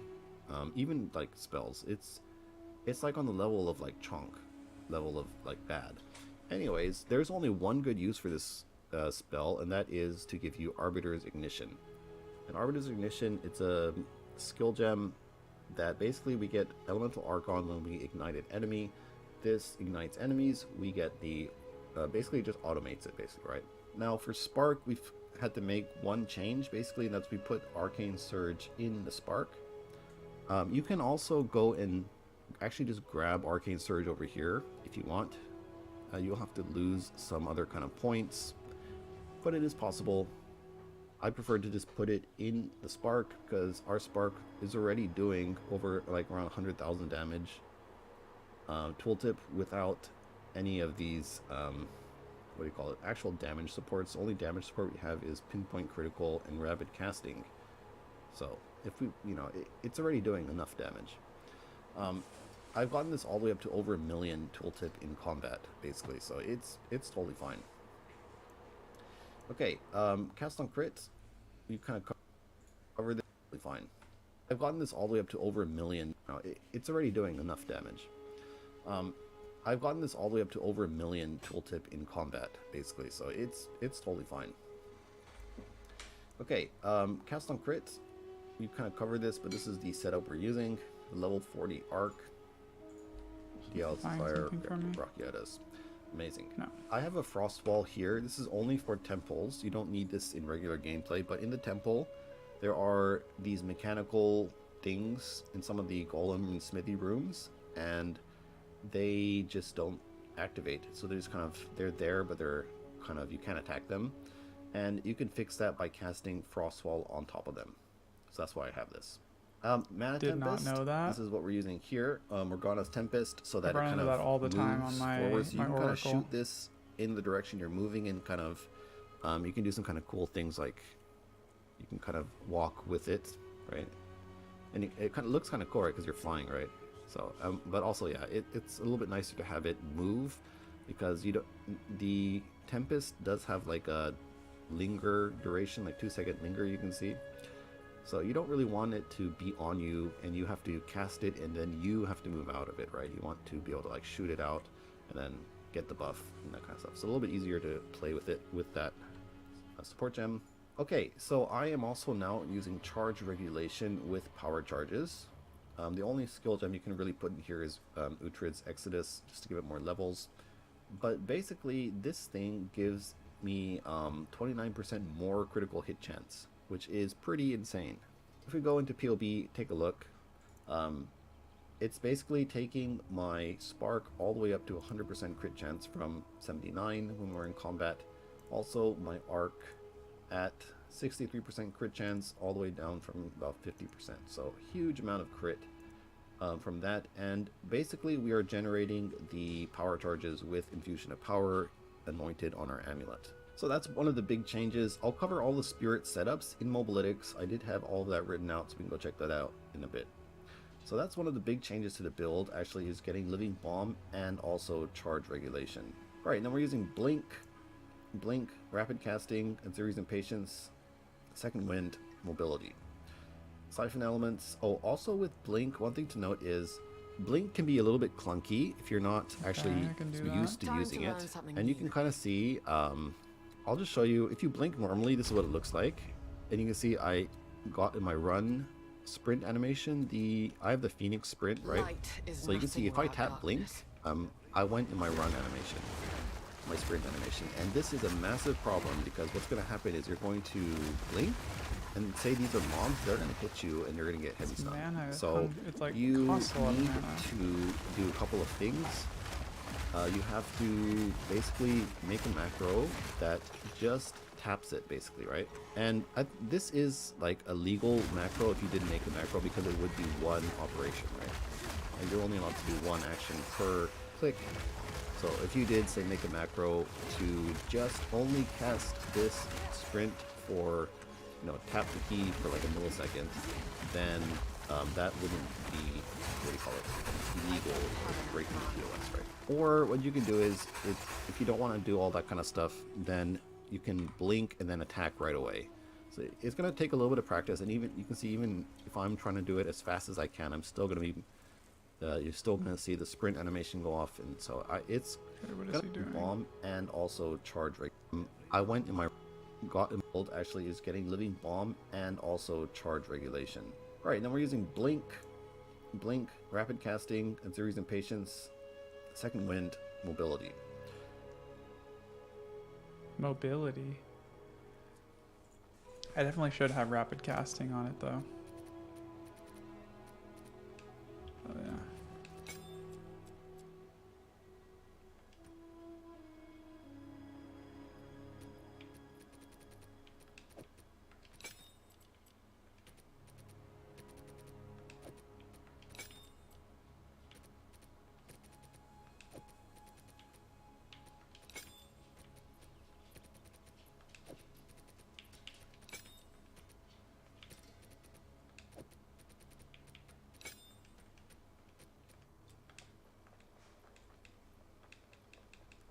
because I have it in Spellslinger, I can't cast it separately.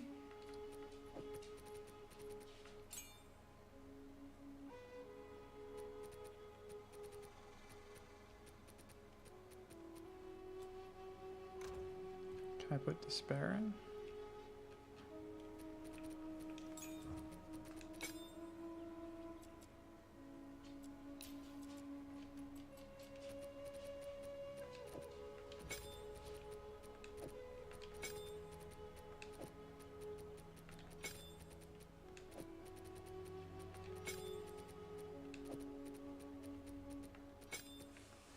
Turn the light on. It's getting a little dark in here.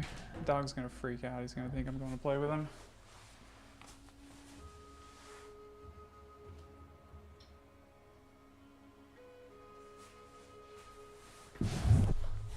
Got kind of lucky. He didn't really react. Okay, so now I can cast Despair and Vulnerability.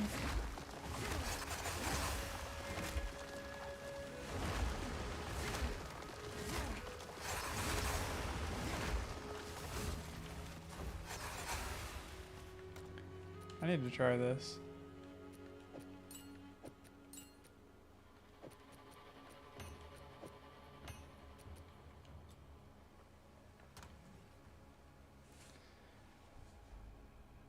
Well, let me watch this guy's video. Siphon first. elements. Oh, also with Blink, one thing to note is Blink can be a little bit clunky if you're not actually used to using it. And you can kind of see, I'll just show you, if you blink normally, this is what it looks like.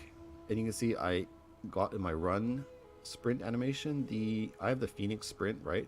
So you can see if I tap blink, I went in my run animation, my sprint animation. And this is a massive problem because what's going to happen is you're going to blink and say these are mobs, they're going to hit you and you're going to get heavy stunned. So you need to do a couple of things. You have to basically make a macro that just taps it basically, right? And this is like a legal macro if you did make a macro because it would be one operation, right? You're only allowed to do one action per click. So if you did say make a macro to just only cast this sprint for, what he's talking about with sprint, you can also just for like a tap millisecond, the then, dodge or that the blink button really fast, illegal, and breaking the TOS, it won't right? go into the Or sprint. what you can do is, if you don't want to do all that kind of stuff, then you can blink and then attack right away. So it's going to take a little bit of practice, and even you can see even if You I'm can also, trying to like do I it said, as just fast as I tap can, it I'm super still going fast. to be, you're still going to see. Okay, what is he doing for his gear? Okay, so for the gear, this is the wand that I'm using, the Rune Song Dueling Wand. This is a mirror tier 1, 30 quality. Everything's perfect on here, basically. Everything's tier 1, perfectly divined. Level 20 Spellslinger. The level 20 Spellslinger and 30 quality is actually giving you, only thing it gives you is like a little bit more energy. So you can see mine has 69% increased energy gained. Nice. Because it's level 20. And then also we do get Oh, he's doing the 22% from Laviagna's quality instead of only 15. That's so. a good idea. So there's this thing you can do where if you get a waste gate, I do have one. Inspiring. Grab a waste gate, throw it on in place of your headhunter, take off your life flask, and throw on a Laviagna's in its place, and then put your headhunter back on. Now you get the effects of this still. And I obviously don't need a life flask because I'm CI. So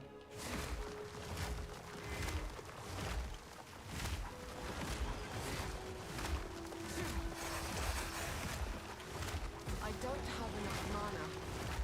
okay.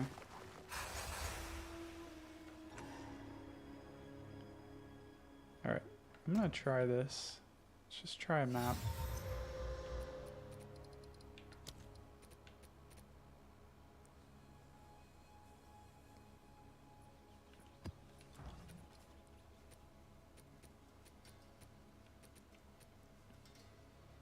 And then my only source of lightning damage is the lightning damage on this wand. How much rarity am I getting now? what is that? 30, 35, just under 50. 44, 90 something. Yeah, a little over 100 rarity. I guess I could always just check too. 107%.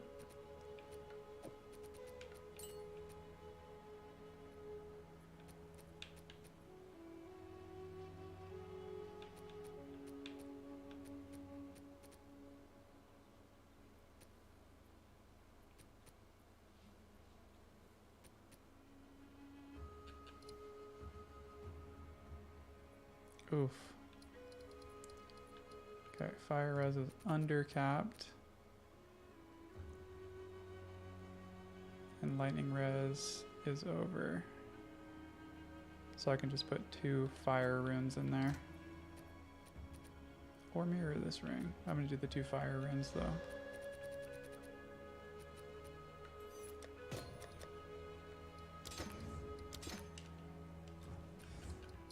Do I have enough int?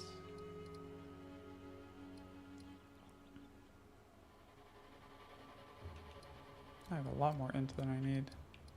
Oh, because these new gloves. Okay. And what is...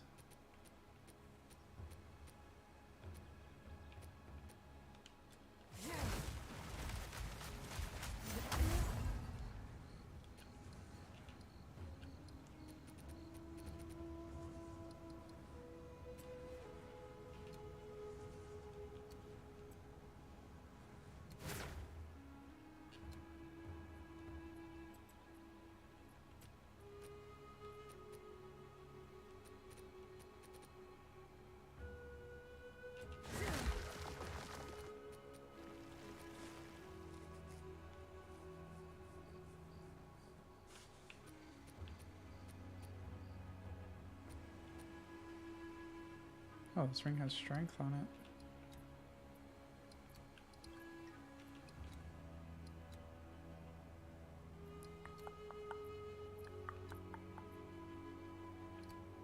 Okay, I'm gonna re-anoint. So I'm gonna take this one off and I'm gonna anoint stacking toxins. Because what is my poison duration right now? Less than a second, okay. It's time to learn something new.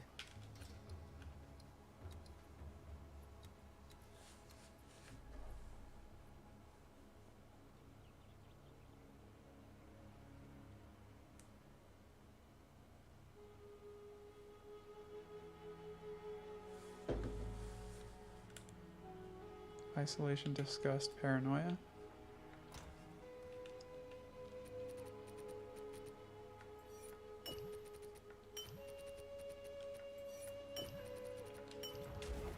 Not yet.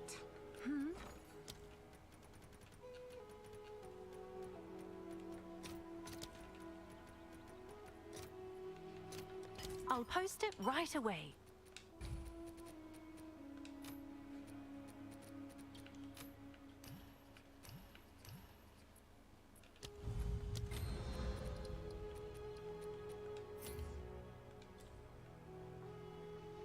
Okay, hopefully this helps with my mana issues.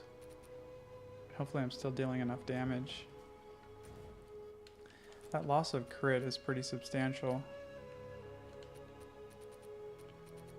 I also really don't like what it's... Oh, it's got the red thing because of this. Okay, let's just run any old map. Sure, why not?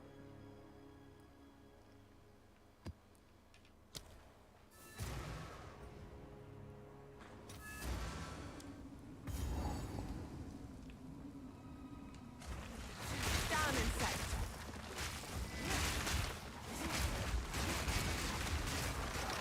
I need more mana.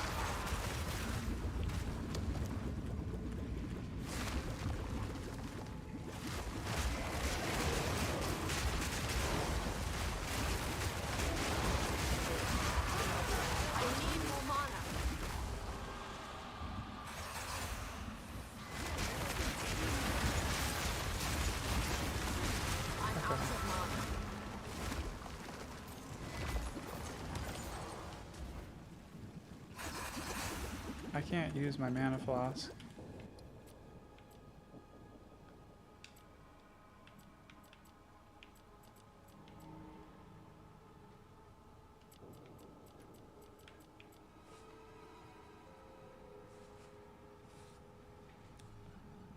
Let me see that guy's other skill gems again.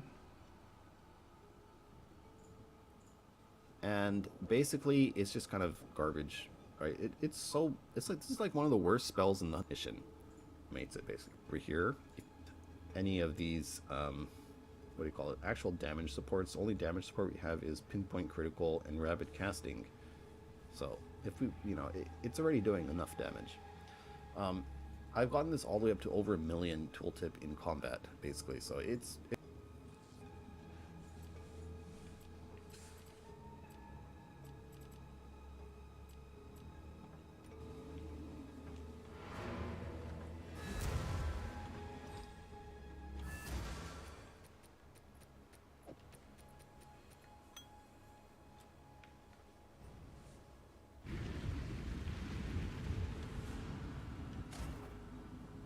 Patience.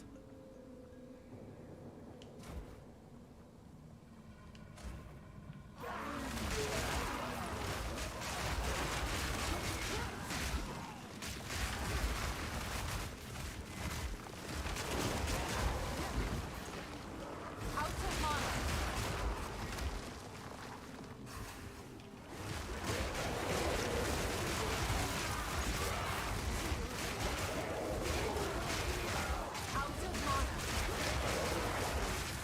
I really don't understand why you would want to use this in Spellslinger versus just casting it.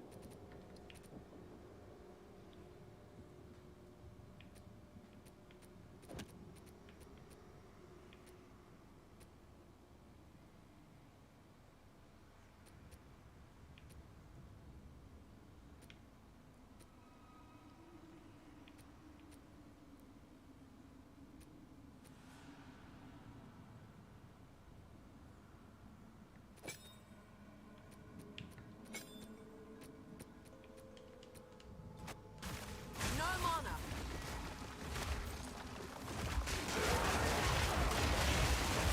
I don't have enough mana.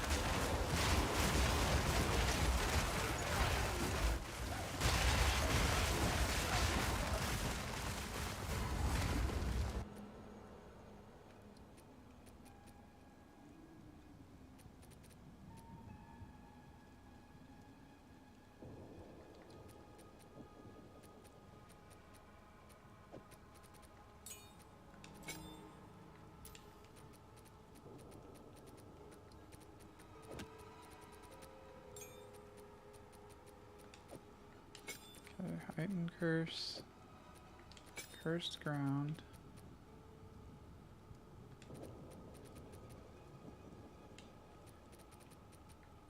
Let's go.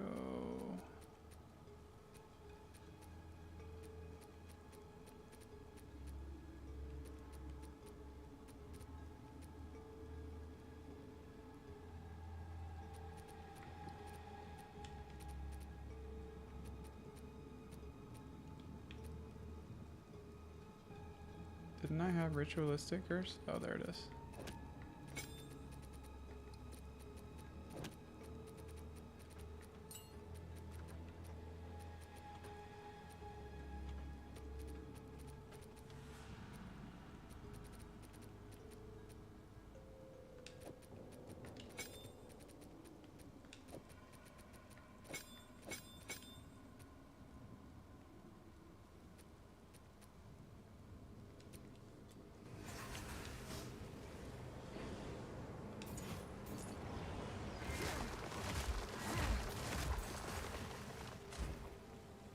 Okay. Feels like I have more control over it like this. I guess you'd want it in Spellslinger because it casts faster. So maybe I put rapid casting back in it.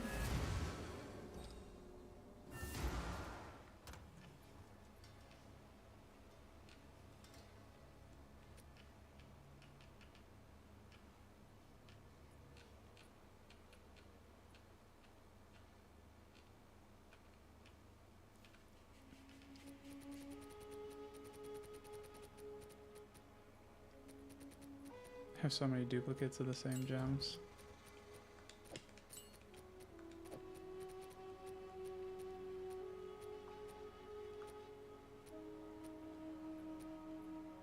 It's gotta replace heightened curse.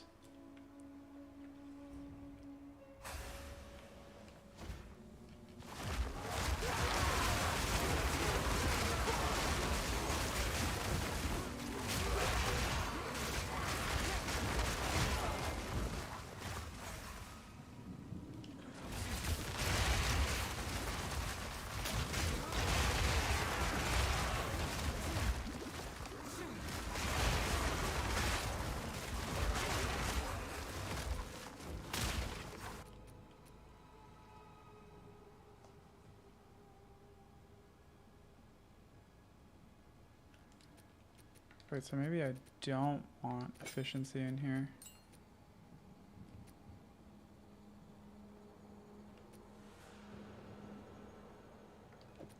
Put heightened curse back in, because heightened curse has a cost multiplier.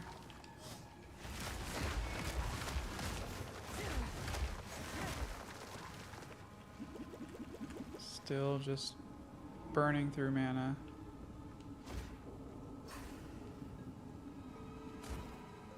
I need more time.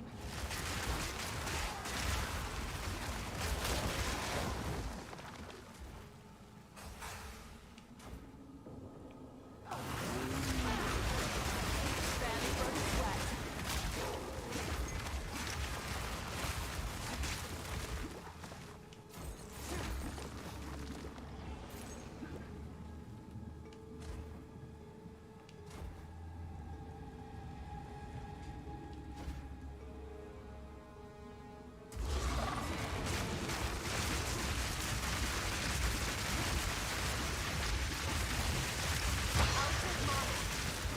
I'm out of mana.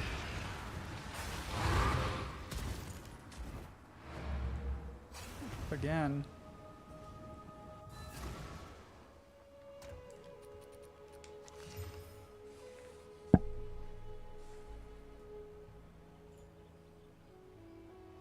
It's totally fine. Okay, cast on crit. We kind of covered this, but this is the setup we're using. Level 40 arc. Dial's Desire, Rakietas. Amazing. I have a frost wall here. This is only for temples. You don't need this in regular gameplay, but in the temple, there are two. Okay, so this is the mobalytics, guys. First of all, I want to cover the different spirit requirements. If you go to the mobalytics and you click on the actual versions, all of them have this in the gearing section, spirit calculator for you guys. So this shows you how much spirit you're going to need in total for all the different setups. So there's one that's 204 spirit total. This is counting the 100 you get from the campaign as well. So you're only going to need 104 extra, right? When this up. So when it says 200% total, total means your complete spirit, total spirit, right? For the actual setup that I'm running here with the siphon elements, it's 234 total. So you can see in game I have 237. There is also some other. Why did I not use that?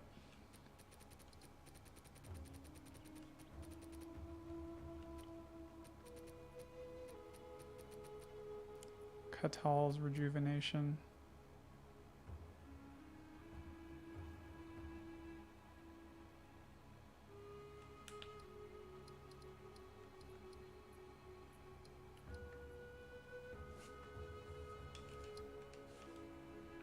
I don't understand why I wouldn't use it on Mana Remnants. Oh.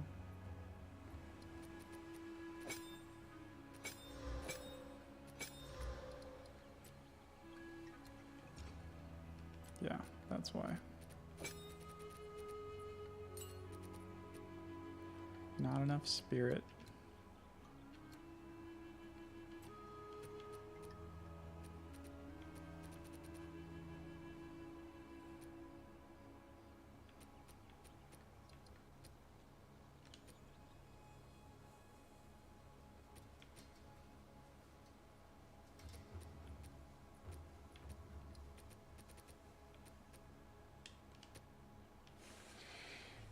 I need to see what other people are doing.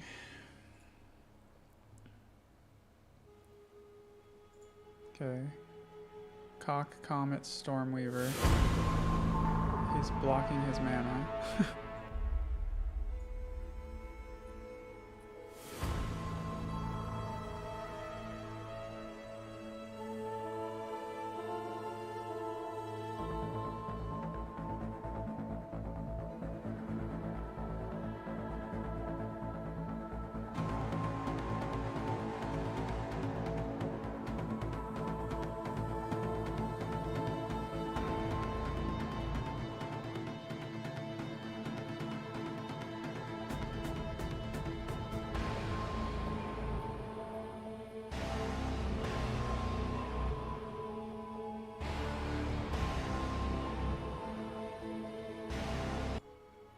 Other than that, yeah, it's basically pretty comfortable. I actually prefer this 2-button setup rather than a 1-button setup, and the way I'll explain that is, generally speaking, builds where you just hold down a button, that's actually how you get wrist pain. It's much better to be tapping 2 buttons and be pressing a lot less frequently, which is how I have this set up, because, you know, 1 button, triple Orb of Storms, another button, now you're just, these 2 things together have an absolutely massive amount of hits. It's incredibly efficient to play like this, and, you know, tap 1 button, tap the second button, in my opinion, is the optimal comfort playstyle as well.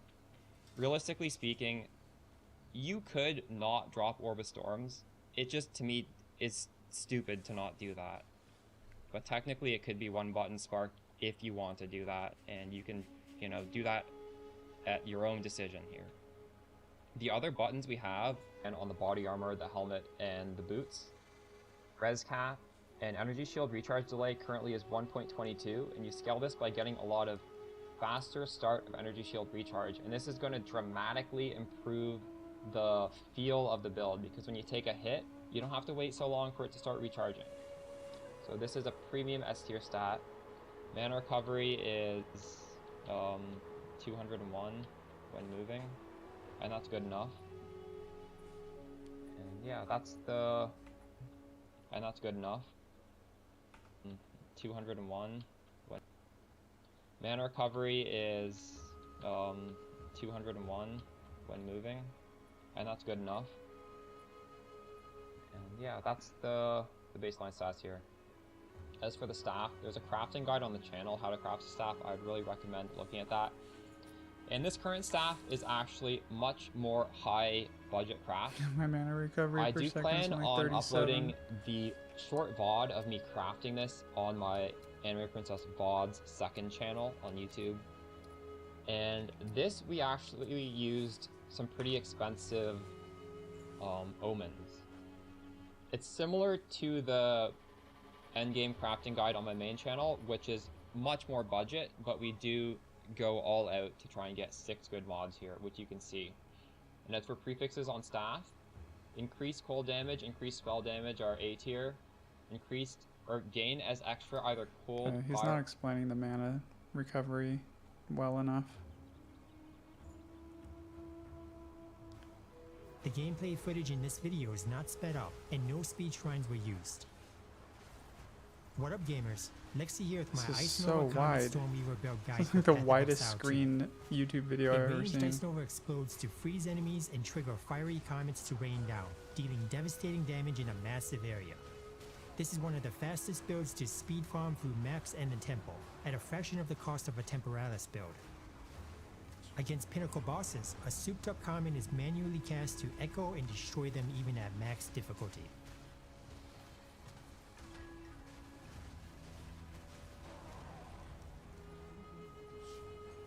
I still need to finish building my temple, but so far I've been blasting through a 50-room temple without any issue.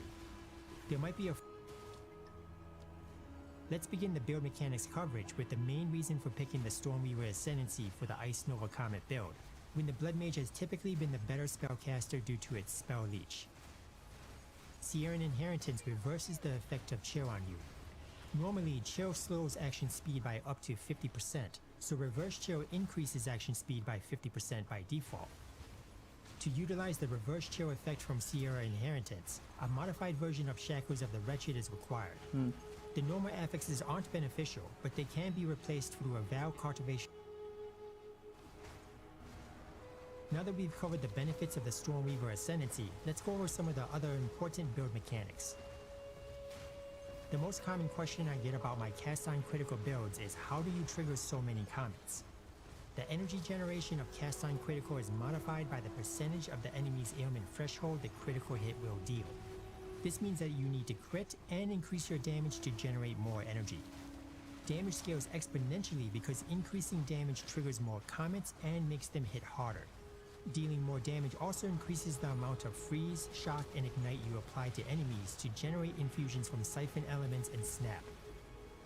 Prioritize damage increases from skill levels, spell damage, and critical damage bonus, as they make a drastic difference in performance.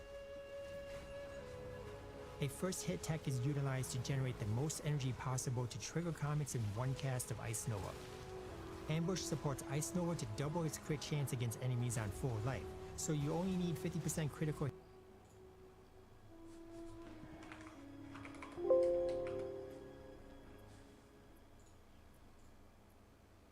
Okay, mana sustain. Here's some information.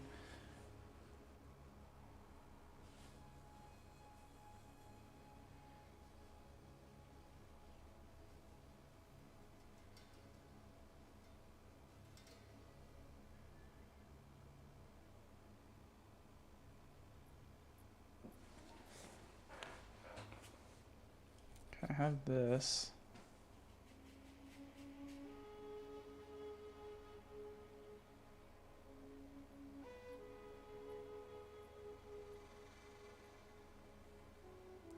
Zenith 2 has 25% increased mana cost efficiency.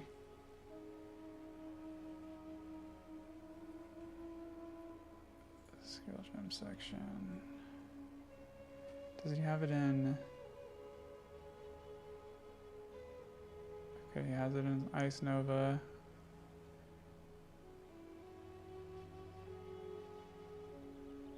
Where's his comment? Oh, cast on crit.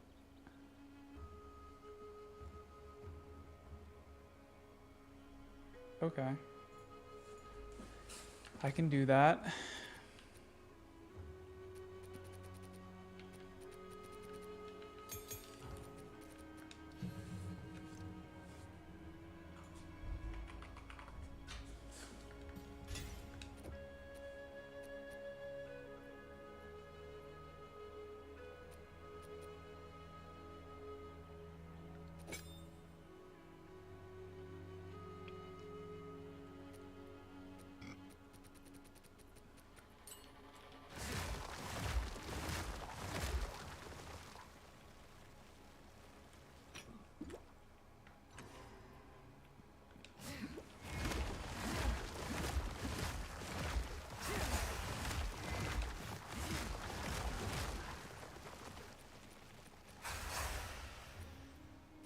Can I put Zenith 2 in the...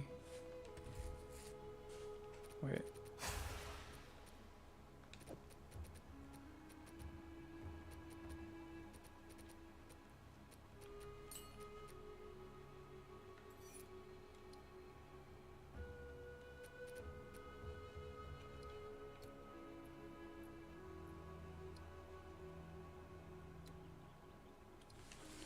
What was the other one?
Where's efficient casting?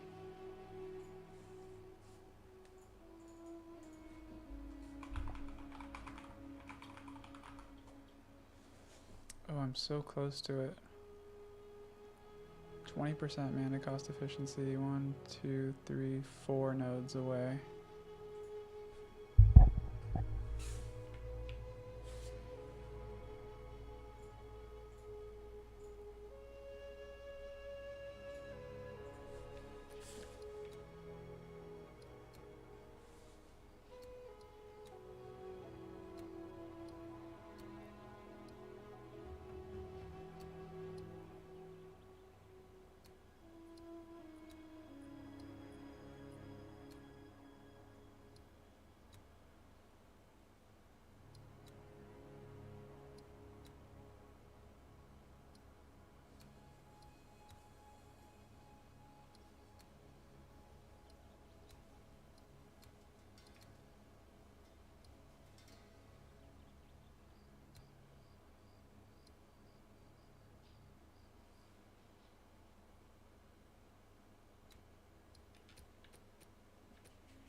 Okay, 20, 30, 40, 56, and then 10, 20, 30, 40, or wait, sorry, 5, 10, 15, 20, 25, 30.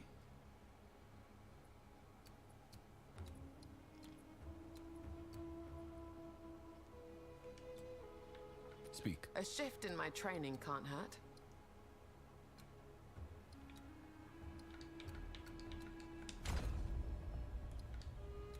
Oh, I need one more point.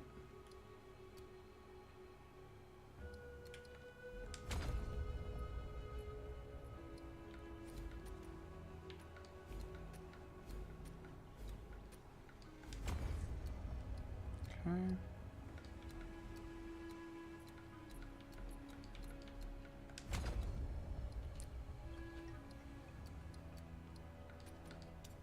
Oops.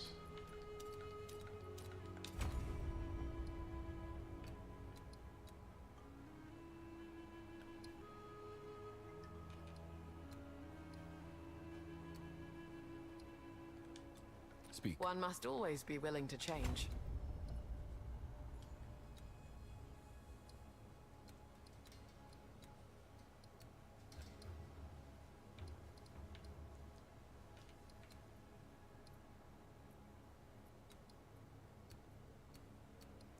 So that's 8, 16, 36.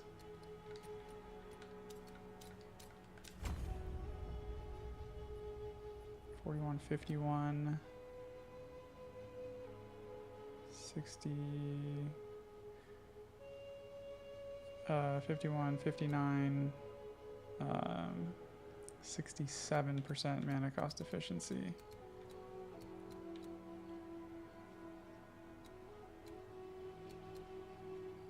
Mana regen rate.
I already forgot what he used.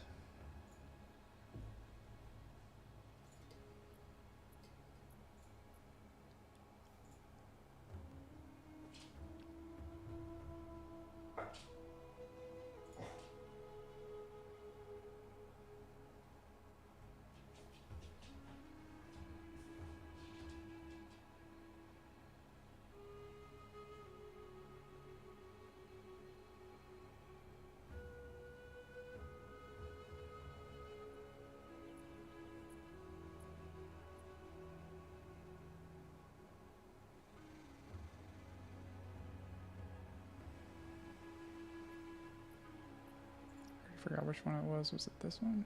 You get from the campaign as well. So you're only going to need Yeah. elemental equilibrium.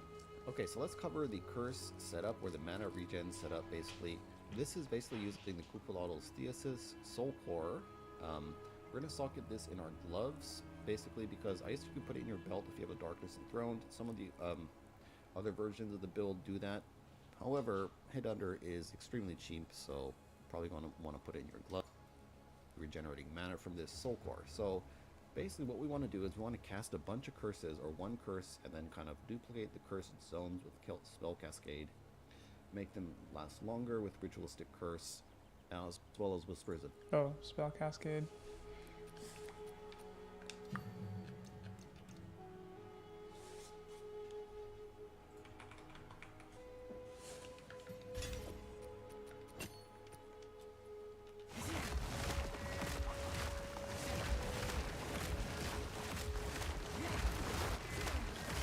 I don't have enough mana.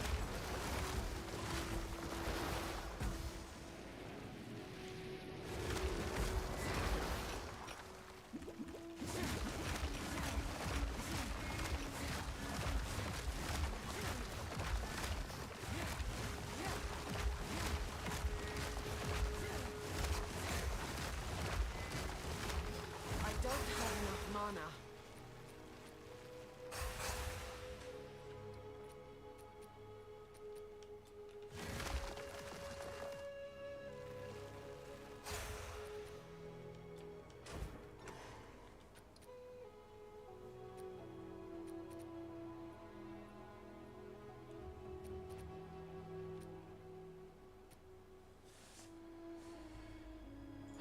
How is Rax maintaining his mana on his plant druid?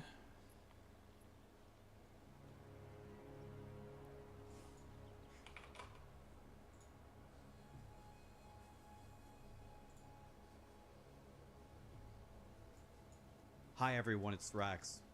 I have made a lot of videos on this plant druid. I made the leveling guide, I made the endgame guide, and I even made the super end. Oh, I can't leave you hanging. Let's get a map here. Yeah, I mean, my power level's way too high. Like, if I die here, I'm gonna delete my channel. Like, there's no way. But the thing I want you to notice is notice the explosions. Look how I tap them, and the gloom shrine. Something's messed up with my keybind. Yeah, we get it. The Gloom Shrine is really That's good. pretty much it. Bam, gone. So this is like, I don't know, Ultra Instinct Goku levels of power. And then when you go and do the super juice temples, I'll probably have a video on it of me doing a full juice temple. Maybe I should have included the footage here, but Why is this so laggy? I can carry like three different people in a fully juiced like 77 room temple with full damage mods. And once your headhunter starts going, it's just you just go into the room, and some of the monsters there have almost 80 million health. It doesn't matter if the little babies come near them, just bam, gone. They die in seconds. So yeah, and remember, we got all. Okay, what does that do? When you slay an enemy, they explode, dealing chaos damage equal to 1/4 of their life. Whatever their HP bar was, cut it in a fourth, and it explodes all around them. What this does with this level of plant damage is once you kill one little enemy, bam! Over here, and did some various things.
I really don't want to use Zenith.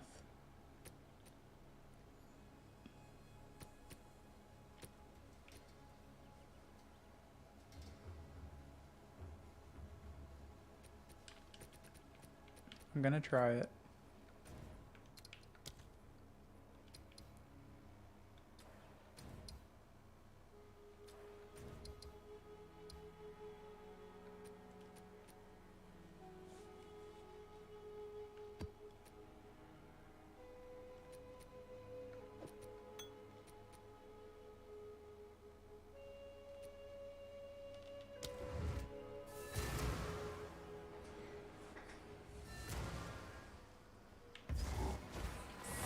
All suffering in this world stems from your action.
I'm not ready.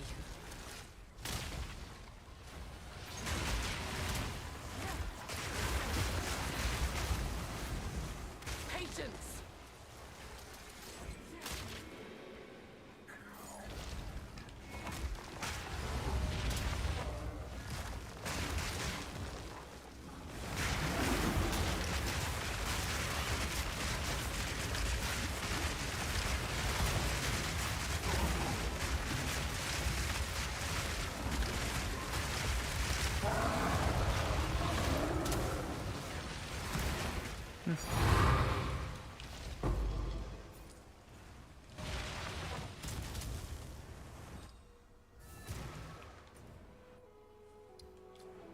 I don't know, man.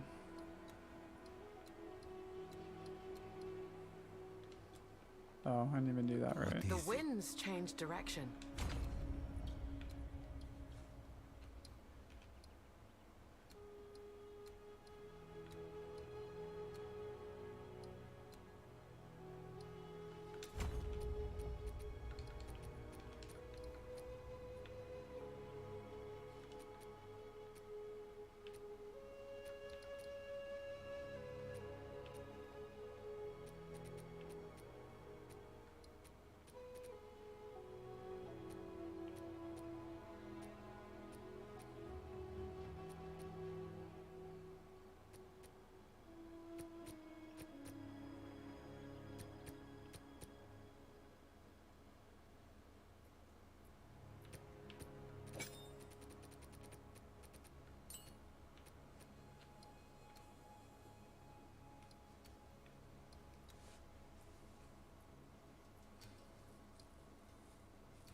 Five, 10, 15, 20, 25. And this is like 50 something. So that's like 25 something percent damage.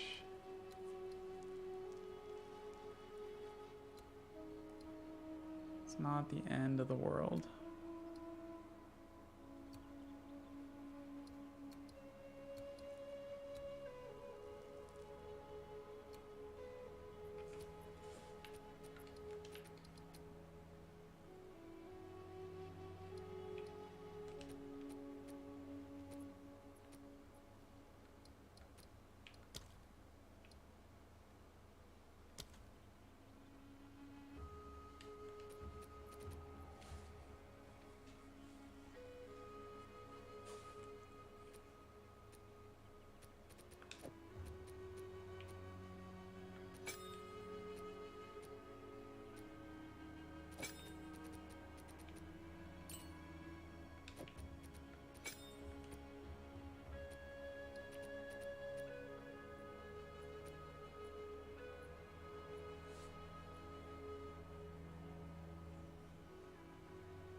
Let's look at the jewels.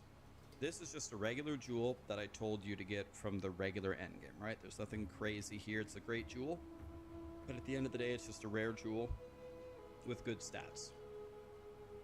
The Heart of the Well, I made a video where I crafted this, luckiest thing ever. It's just a godly jewel for just overall damage. I believe we covered this in the super endgame version. You can get one not as good as this for cheaper, and it's a huge power. Look at me here. Put this down, start to charge it up. I almost never even cast Thrashing Vines hardly anymore. This is again not a good boss to fight, but I don't.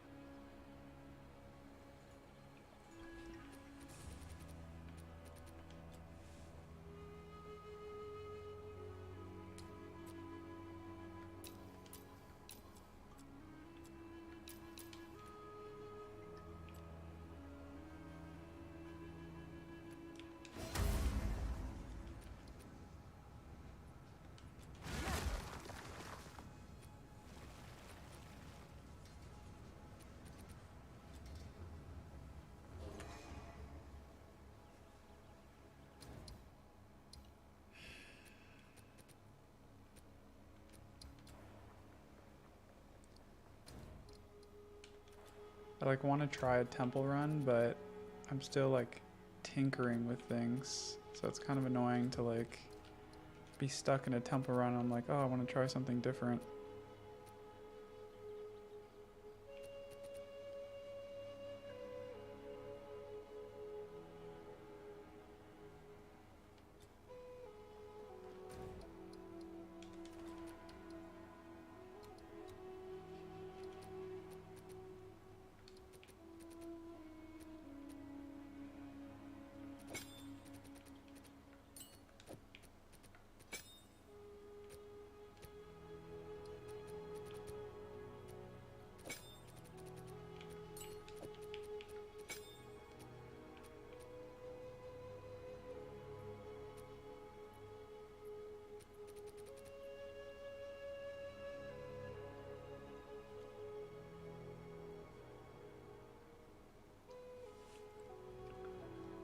This might just be a waste of time.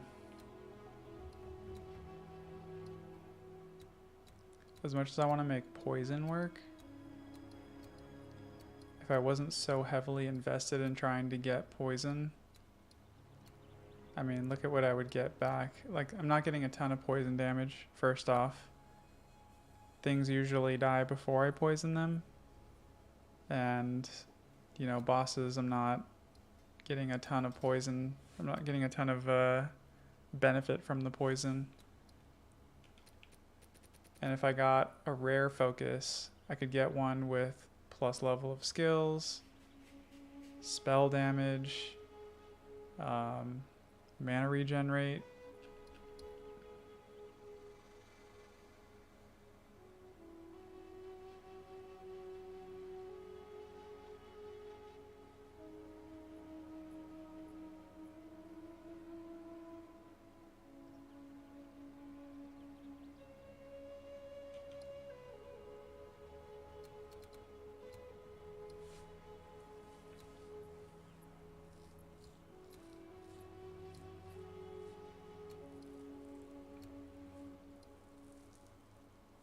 kind of too broke to make the switch right now, though.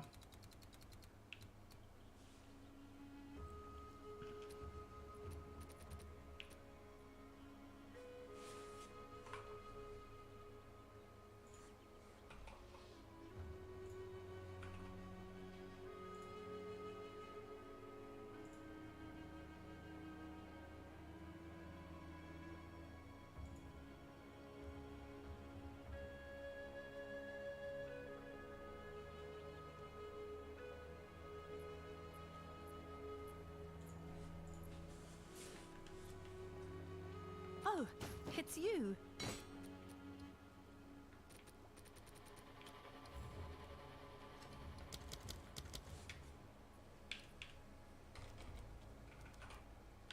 I'm sure someone will want that.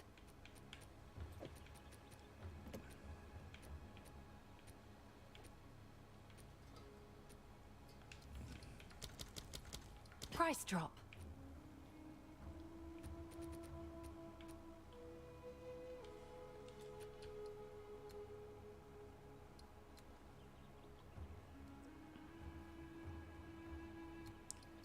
So if I just swap this for one that instead of getting ailment magnitude, I just got spell damage or something. Although I think spell damage, it gives you like time loss jewels give you like 3% spell damage per small passive, and I only have 1, 2, 3, 4, 5, 6, 7, 8 times 3 would be 24% spell damage, which is not a ton.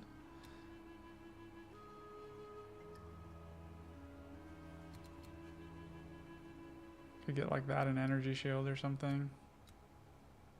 So then both of these would be energy shield spell damage.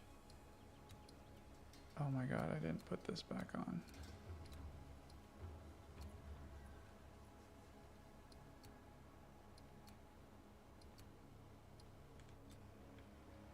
Yes. The winds changed direction.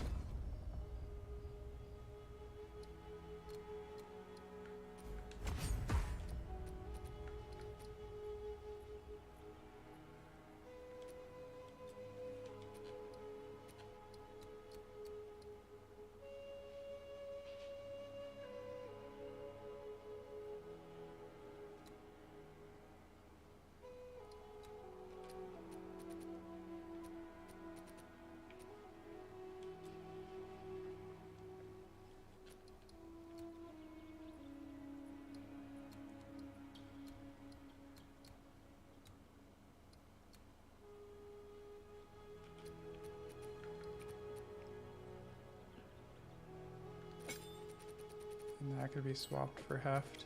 I should try that real quick.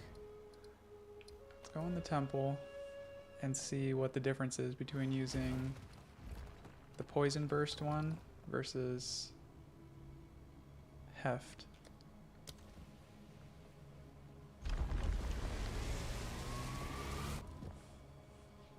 I'm committed, I gotta run the whole temple.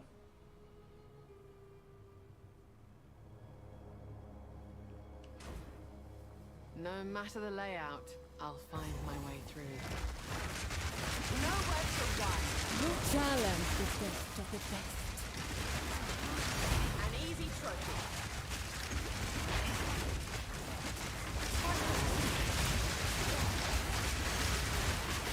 Out of mana. Isolating fear!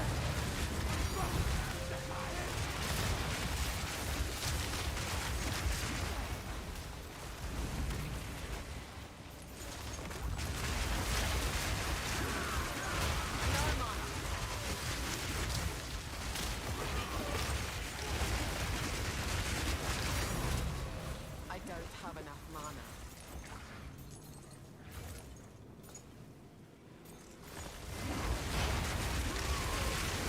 No mana.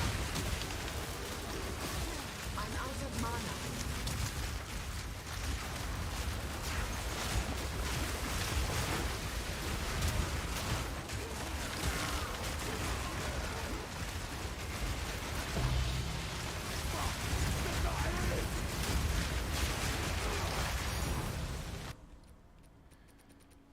Should I go back to taking Thrashing Vines out of cast on crit?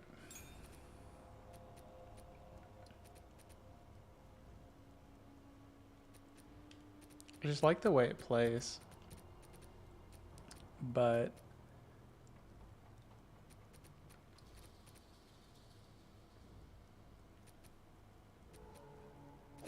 take Zenith out too. Throw overabundance in. Prolonged duration.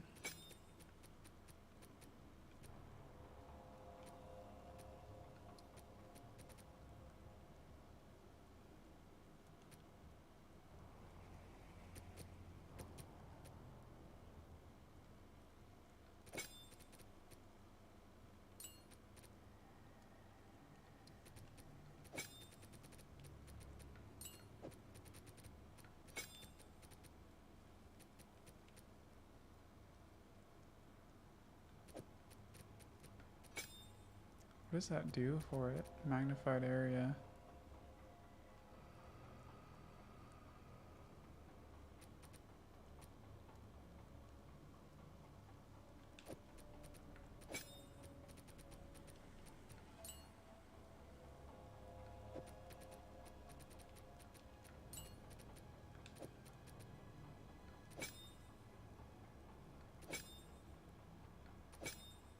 Why is that such a big damage difference?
Oh, this actually feels pretty good. Now let's try the pustules again. Maybe in place of Zenith. God, Zenith gives so much damage. Alright, I'll keep Zenith on and replace Heft. Poison spores have no cost, which is kind of interesting.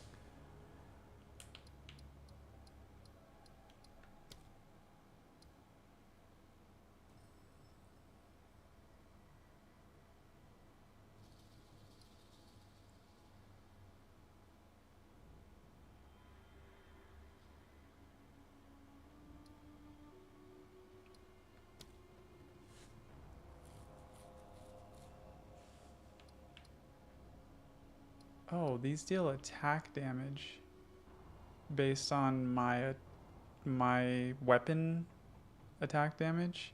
I'm pretty sure this is meant to synergize with melee skills. So, yeah, that actually does not make sense to use at all.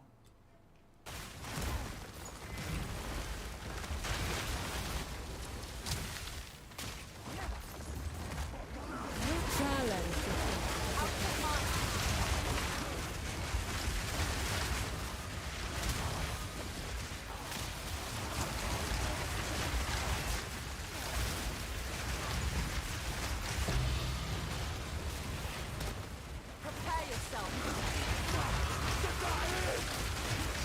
Barely broke a sweat.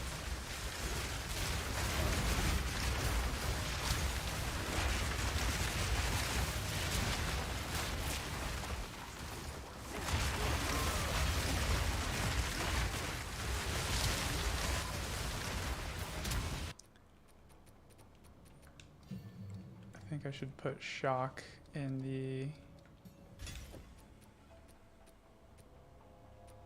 here. Because if this shocks enemies, then that'll make it more likely that I'll get mana remnants out of it.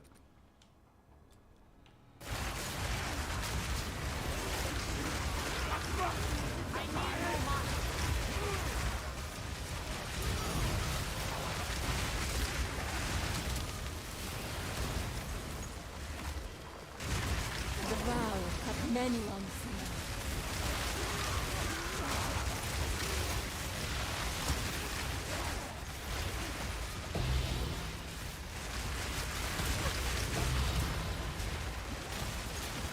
Not yet.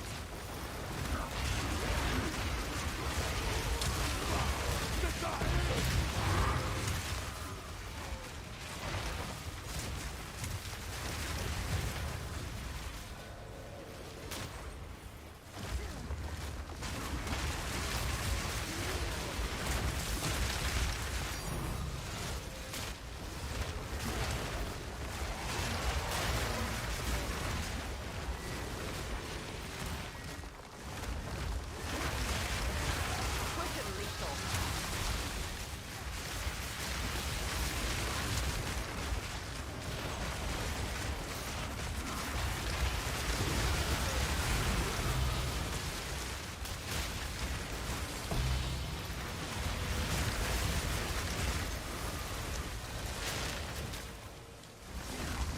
The vow have many ones.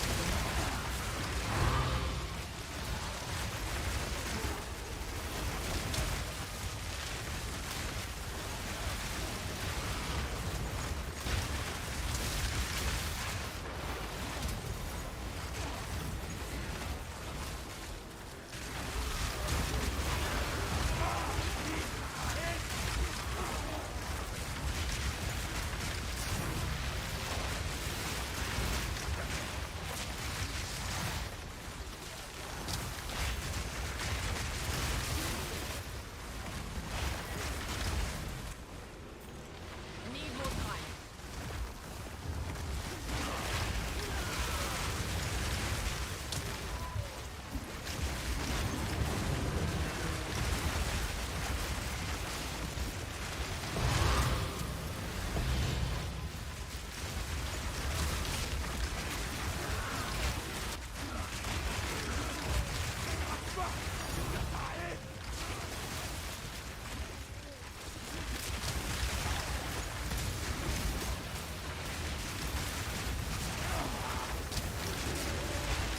Out of my way. The vow have many ones. Barely broke a sweat.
I got a Spy Master.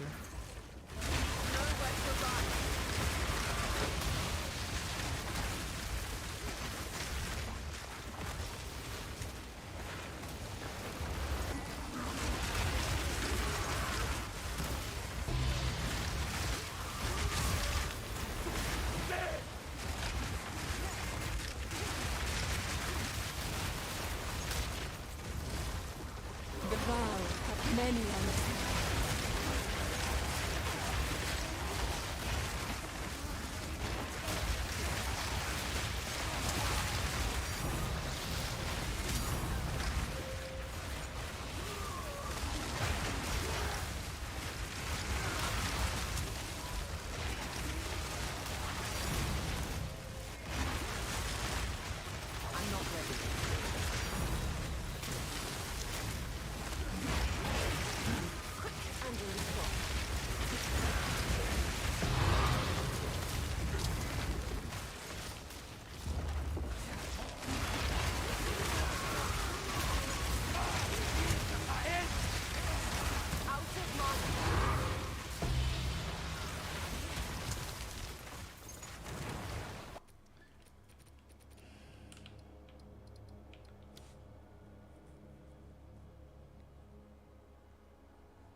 I need more time.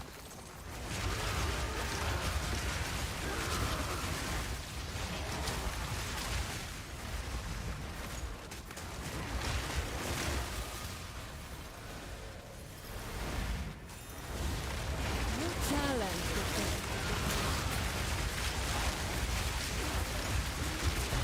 Easy trophy.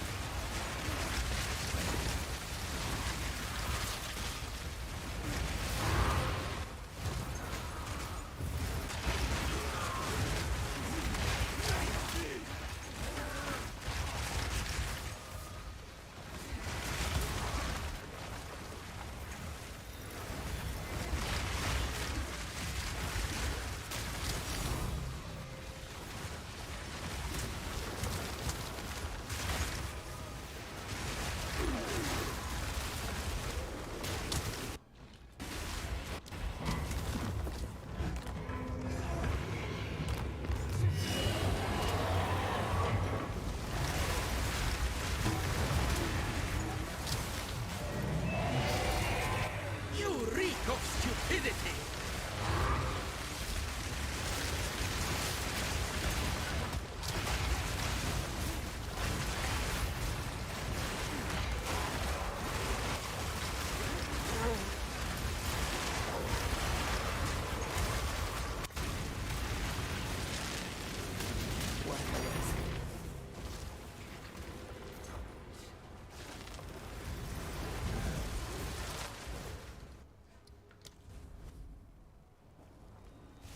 Does this temple have? It does not have Atziri's chamber.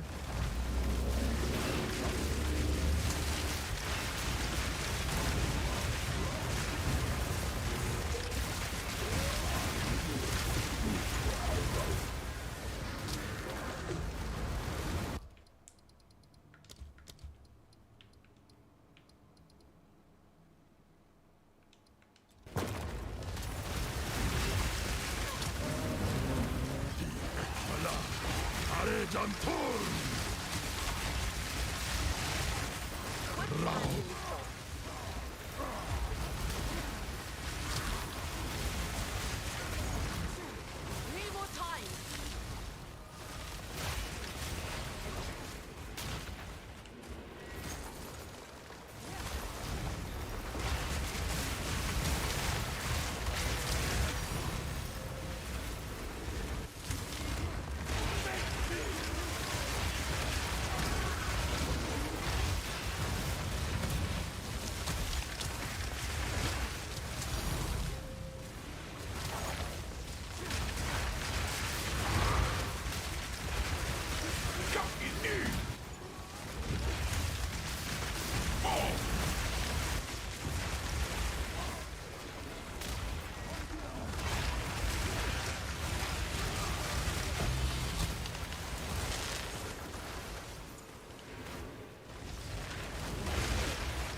magic do not spell. Fury of the valve. Face me.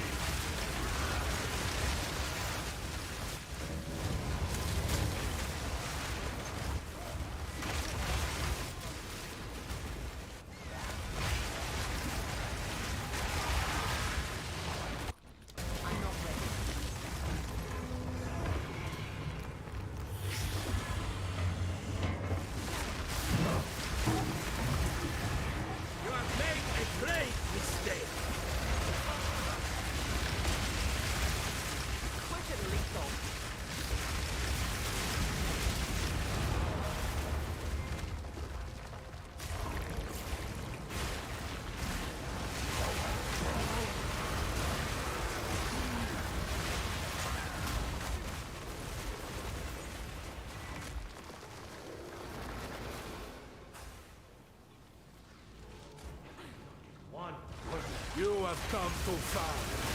My design never fades.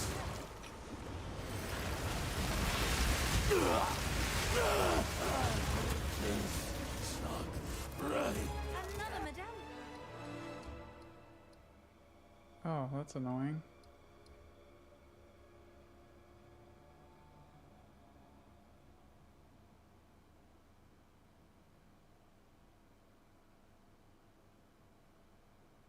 Put it right there. Should be able to get to it. The medallion.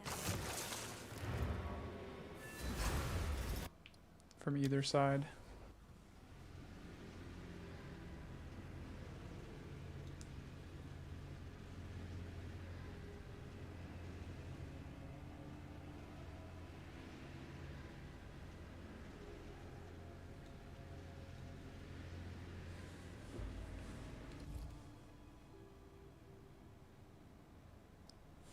Okay. Both main chains are locked. I'll lock this too. Why not?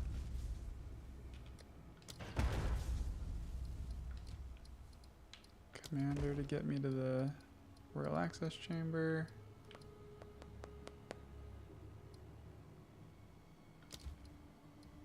Lock. Lock.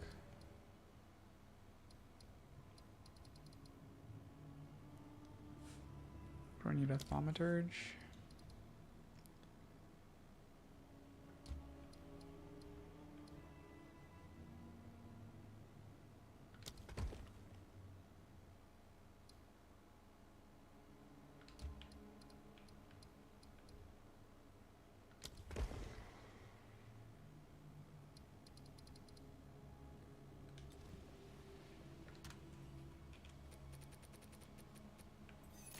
Okay, what was I gonna change?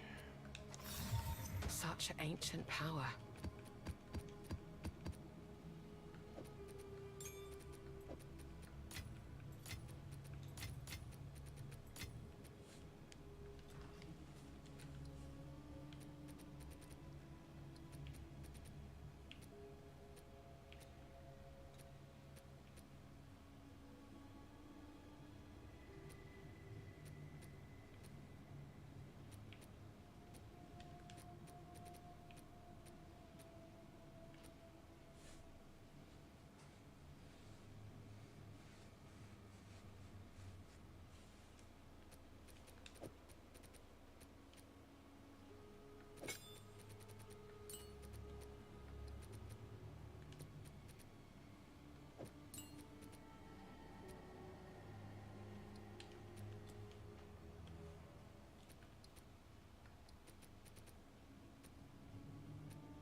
I need to go eat dinner and feed the dog, but before I do that, I'm gonna do one zest run.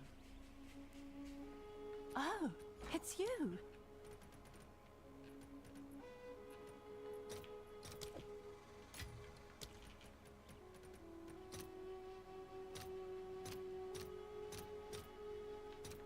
All right, your order is registered.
That's what I was gonna do.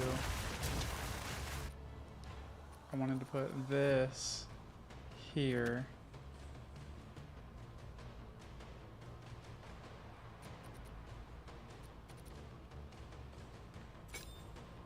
Have a second curse.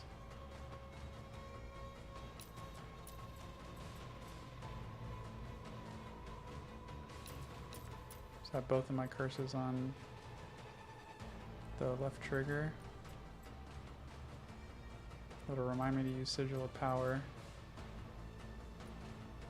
And then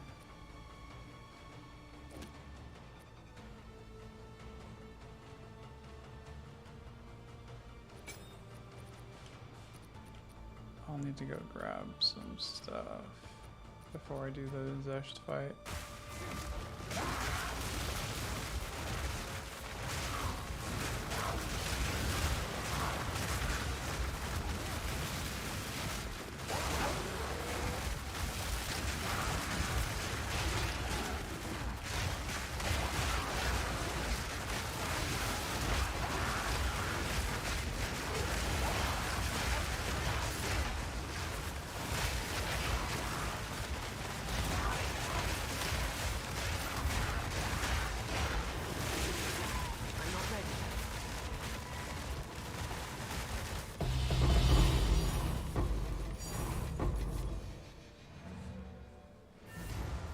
Okay, real quick.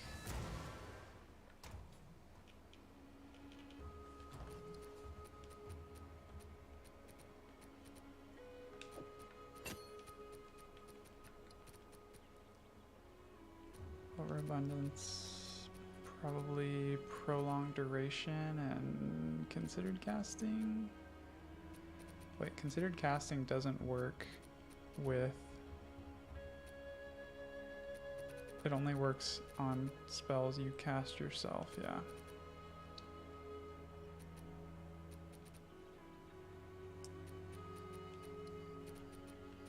So unequip that, put that here.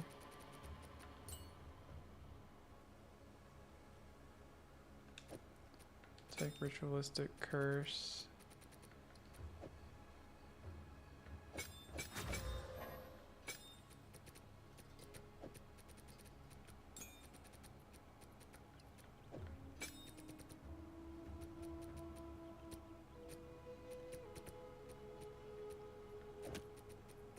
Yeah, boundless energy.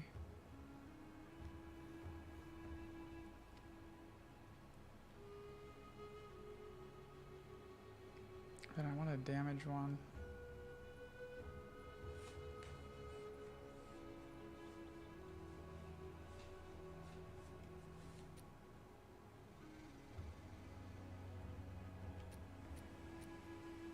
Could go pinpoint critical. Or heft.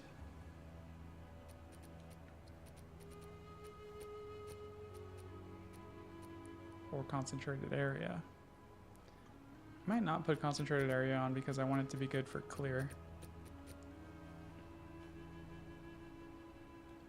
I want it to have a little bit more AoE. Let's go heft. Or efficiency.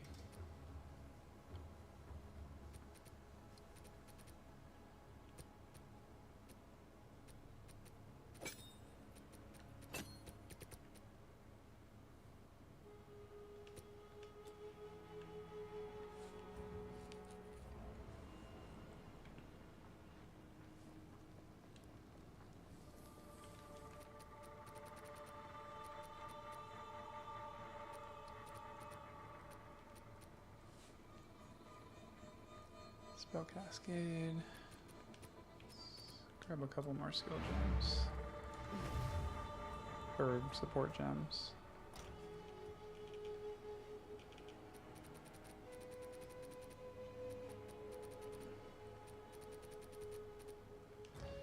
Hail. I'm out again.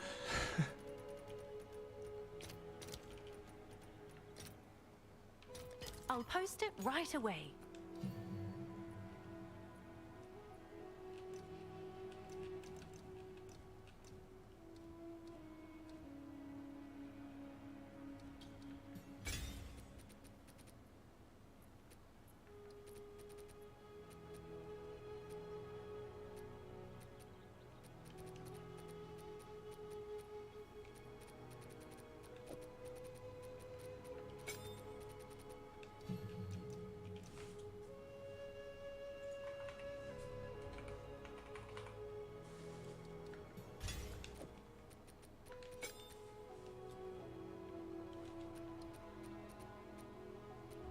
Oh.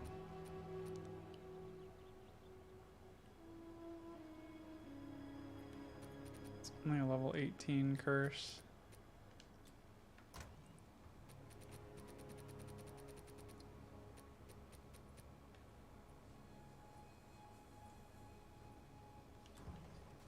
Can I help? What's your level 20?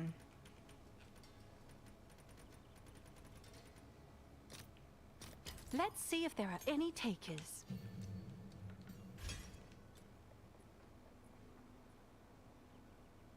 So boom, boom.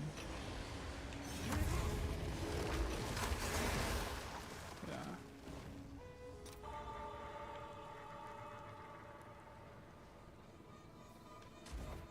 We that dreamed. We in nightmare. We that are one. We tire. The red fire blooms. We shine. We that fail.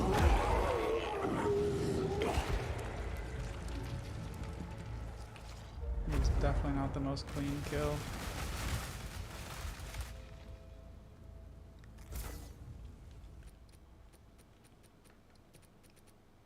I think I want prolonged duration in there.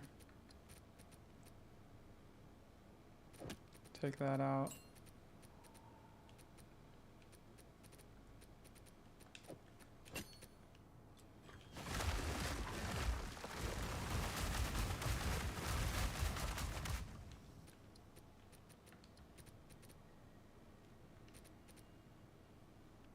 Where's this one?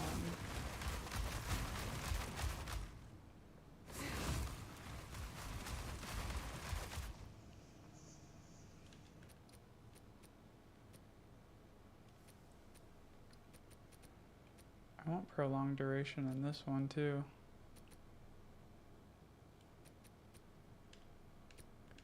Wait, can we have?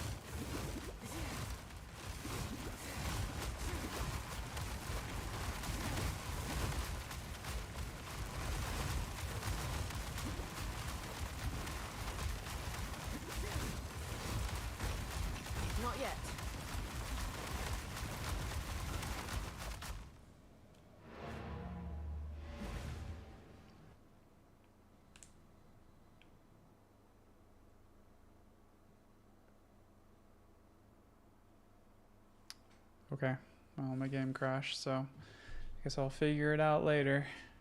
So, probably done for now. I should be back on for a little while later. I want to figure this build out, but gonna go eat, feed the dog, hang out with him for a bit, and then I'll be back. So, peace out.